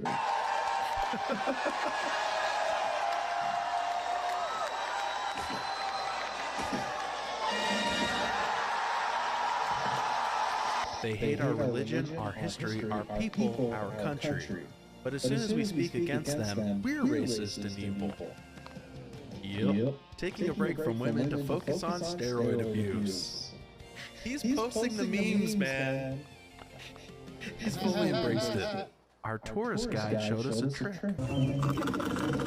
During an ultra-immersive walking safari through the Tanzanian jungle, tourists got a pretty wild demonstration. They were shown how local tribesmen actually use their teeth to scrape bark off trees. All Thought that was a mating call. to get to the natural medicines hidden inside. No tools, no shortcuts, just straight-up technique passed down through generations. These were the cultures that actually built modern civilization, guys. When your coworker's birth year starts with 19. This extraordinary creature is half blind, half deaf, and this is just about as fast as it can move. He also comes in before everybody else and is the last to leave. Fauci is indeed a POS. The more we learn, the more we see what a crooked guy this was. I mean, he was just crooked from top to bottom. The fact that he would be sitting there taking this money, getting rich, lying about the virus, lying about the origins, and promoting himself as the most important person in the world. This was a sick guy, and he did tremendous damage to this country. Hello, mate. I'm so sorry. I'm not robbing your car. Just booking the big shot, so we got it.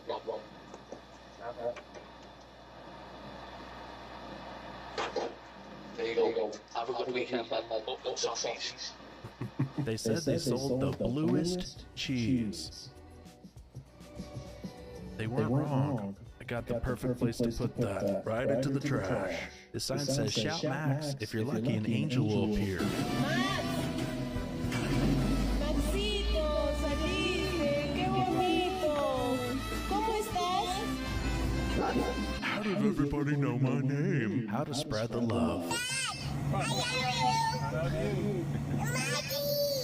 What? I love you. Mom. Yeah? I love you. I love you, Grandma. I love you, Chloe. Guys, today I'll be trying to attempt to dunk on 8'10", and I'm 5'4", by the way. You see, it's at 9, but this hoop really is like 2 inches lower than it says, so this is about 8'10". Guys, He said he would attempt it, so technically he wasn't wrong, as they want to change Big Tex at the Texas State Fair. Who makes a decision about the melatonin of Big Tex? The what, I'm sorry? The melatonin? Is he trying to take a nap? Melatonin, can he be tanned? Can he know his skin color? Melanin? Yeah, I mean, well, over time the sun will bleach his skin. And I just have to break it on down because it's 11:08. We need to know if we can get a more diverse reflection of the melatonin of Big Tex. The problem with him looking like he's perhaps an African American face. This is Big Tex, by the way. She's trying to put Big Tex to sleep.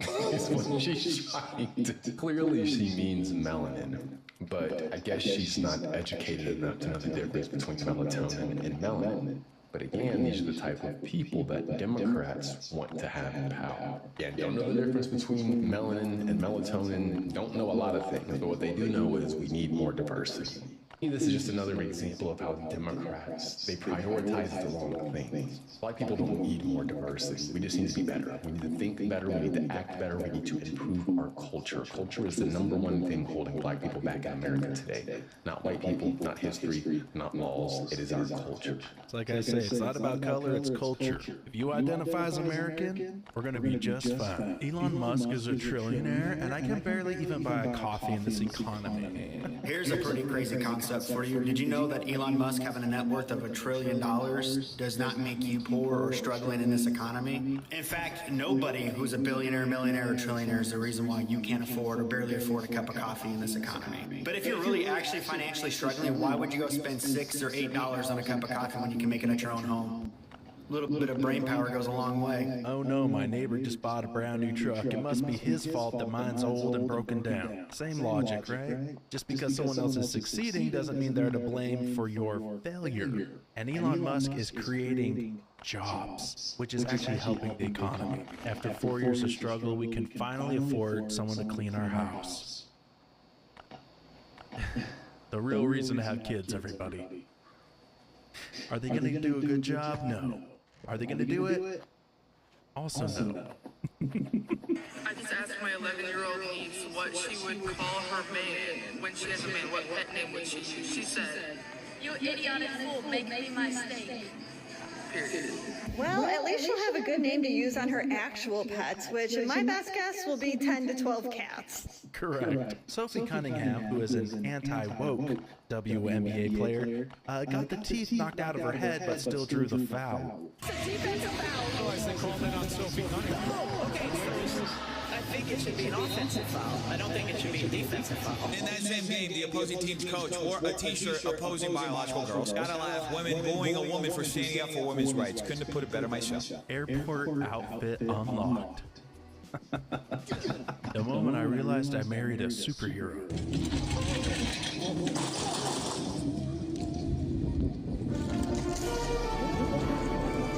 I'll give her a 9.5 for the dismount. I was wondering why my husband was taking so long to fix the sink.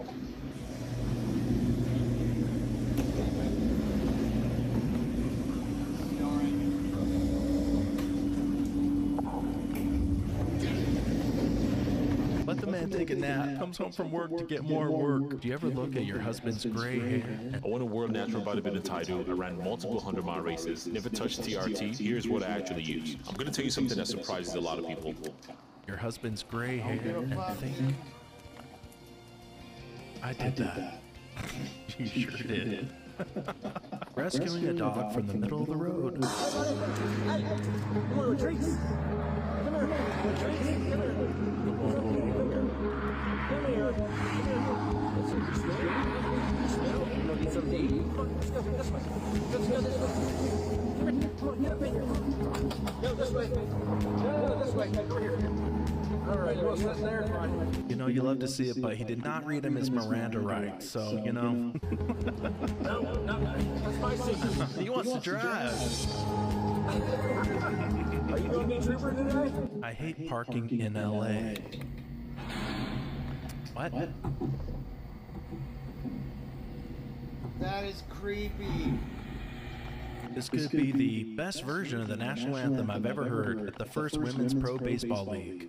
Oh, say, can you see by the dawn's early light what so proudly we hailed at twilight's last gleaming? This sounds so much better on mute. Whose broad stripes and bright stars. I can't do any more of it. I love America, but not like this. Fighting a professional bare-knuckle boxer. We're here today with professional bare-knuckle boxer Andy the Crazy Win. Don't worry, little lady. I'll help you take it easy.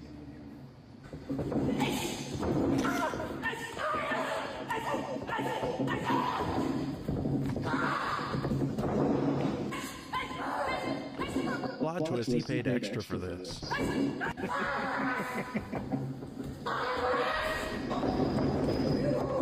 Now, when we say that most men are stronger than most women, we say most, not all.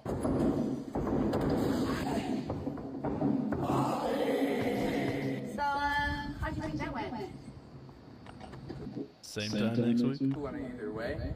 Very 37. If I'm in a bar and I'm drinking and I see a DJ start setting up, I react like a storm cloud is approaching the beach. I'm like, pack it up, let's go, we gotta go. Leave your phone, he's white, it's EDM, we gotta go. Prepare to travel back in time to an ancient, archaic age when people had to struggle to survive. What's crack-a-lackin', home slices? The 1990s. This is a historically accurate recreation of the life your ancestors lived. These actors can answer any questions you have about life in the 90s. Ask away. Is that a weapon? No, for indeed this is a phone. That's a phone? It has many different uses. It can make and receive calls, it can turn on and off, and some have as many as 3 different ringtones. Where's the camera? Why, the camera? It's right here. Watch my son try to manipulate me. Is it working? It's like nervous recording.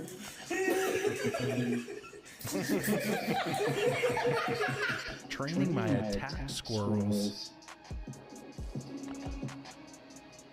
Okay. We get it. All risk, no reward. When you just want to take a plate to the... Why are you still going? Stop! Stop!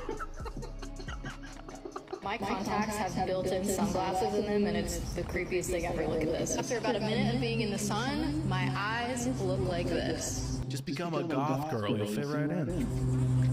Not only do I not have to keep sunglasses on my face while I surf, but they also double as man repellent because I look like a demon. I told him I cosplay. When the 98-year-old dementia patient calls me handsome and funny. Oh, her mental status just went from confused and disoriented to alert and oriented. Couldn't make it to the zoo, but I still wanted to see the animals. Okay, that's hilarious.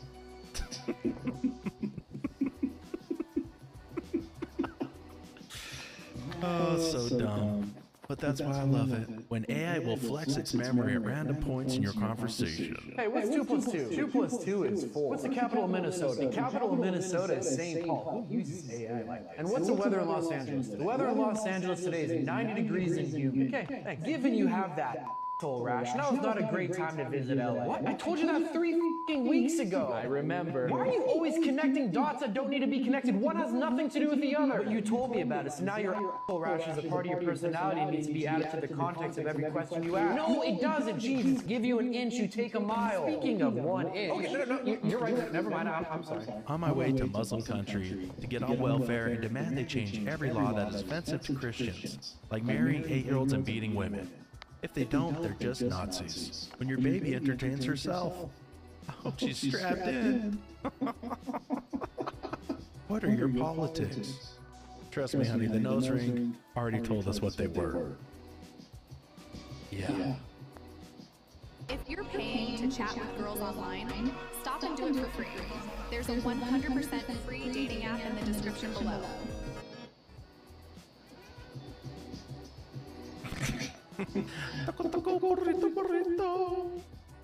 Would you like some coffee with your ice? The fuck is that? You won't believe how Mondani wants to protect taxpayer-funded grocery stores. How are you going to keep people from taking advantage of that, that deal, basically? And is there going to be a limit on the number of items that someone can take that are discounted at that level from that essential basket? So our RFP makes it very clear that this is a program for New Yorkers to be able to put food on the table, not a program for people to be able to make a quick buck through reselling. I'm going to pass it over to our EDC head, G-Pack, to add some additional details. We are looking to make sure that we target New Yorkers, whether it be at sort of a library card-esque thing, and also we manage who's buying and... Whoa, just skated past it. A library card? You mean a form of ID? And that is focused on everyday New York. You need ID to get a library card. You need ID to get into one of these taxpayer-funded grocery stores, but not to vote, right? Okay. Why are the Greek soldiers so unserious? You have to hear his Agamemnon. It's hilarious. There are so many suitors in here, which I like, frankly, but there's a lot of very bad beggars, a lot of very nasty beggars, and they're eating the dogs. I've seen the plate lickers are eating the dogs. Sea people beg. The sea people are coming. They're so bad. We have to build a big, beautiful wall like they do in Troy. But we're going to take the wall with big horse, very big horse, and we're going in because of Odysseus, who's so smart. I love Odysseus like he's my son. I swear to you, say that to me. No, say that to me. It's a king. I'm the king. You can stop now. We gotta go to war, bro. We gotta go to war. You know, the 3 biggest shortages in the United States today is not food, gas, and baby formula. No. It's common sense, backbone, and work ethic. Hey, like this video if you agree. Trying the original recipe for root beer. Stick juice up the sticks. Here, eat this crummy. Oh, let me drink some stick juice. Mmm, yum.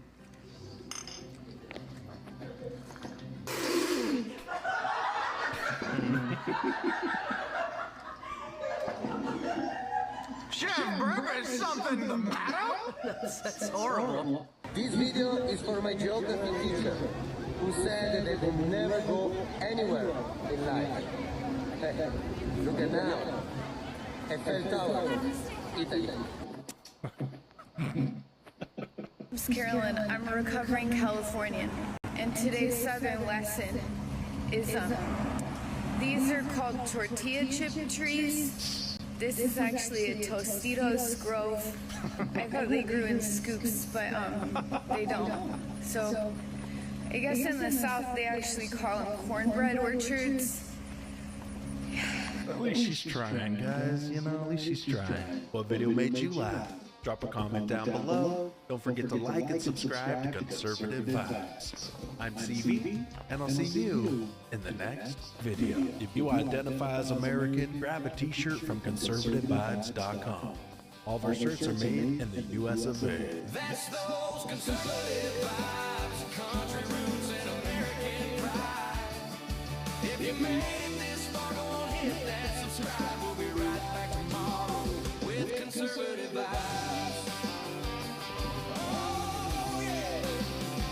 So God bless you.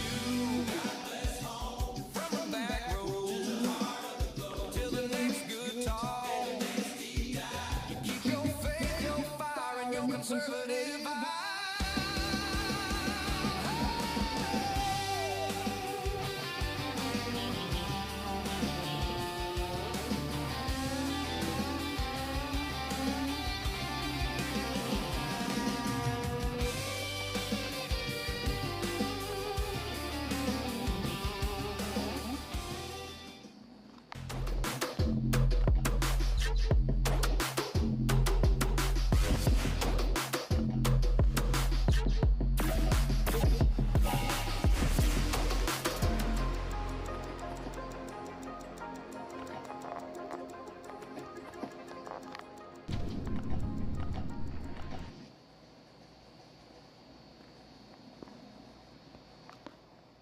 Math is everyone's favorite class. Passing third grade math was great. It came magnets and dry erase board.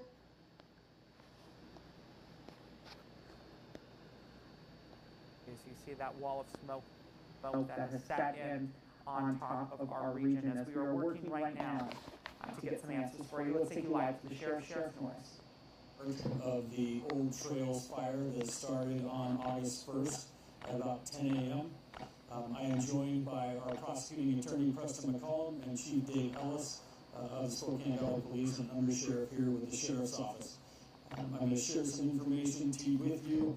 About 5 p.m. this afternoon, we executed an arrest warrant and search warrant in the city of Spokane, and we took 37-year-old Aaron Farnacci, a convicted felon, into custody on a single charge of arson in the first degree. About 3 o'clock this afternoon, an arrest warrant affidavit and a search warrant affidavit were presented to Judge Zamlin.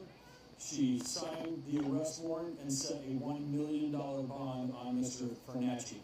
Mr. Farnacci is currently in custody and being interviewed by detectives from our major crimes unit here in the Spokane County Sheriff's Office. This investigation began at the beginning of the fire on August 1st. Thankfully, we had some very aware and alert citizens.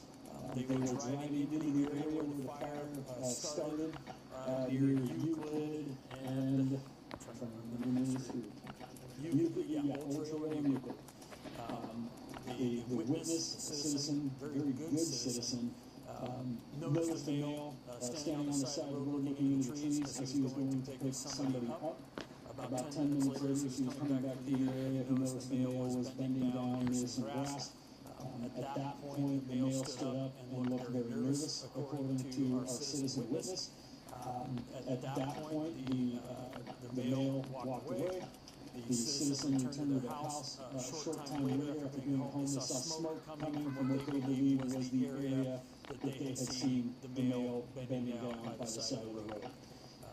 The witnesses there did a fantastic job of returning to the scene. They contacted an Area Heights police officer, gave that police officer a description of the suspect, including a physical description and a clothing description. That description was broadcast to units in the area. And be mindful at the time, this is a very active, very early stages of fire. So officers and deputies in the area were focusing on getting people out of the area to protect life as a first priority. Mr. Farnacci was contacted in the area about a mile and a half from where the fire started and was detained, questioned, and ultimately released after being identified by our citizen witness. Mind you that a lot of the details that have come to light during the investigation were not known to the deputies who detained Mr. Farnacci that day.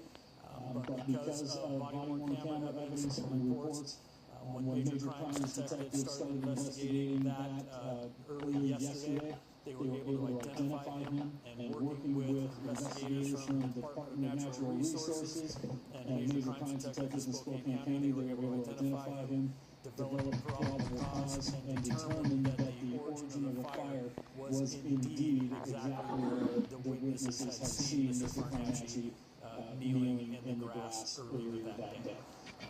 Our detectives worked with our prosecutor, Preston McCollum, this morning to make sure that we had a very solid case to present to a judge today.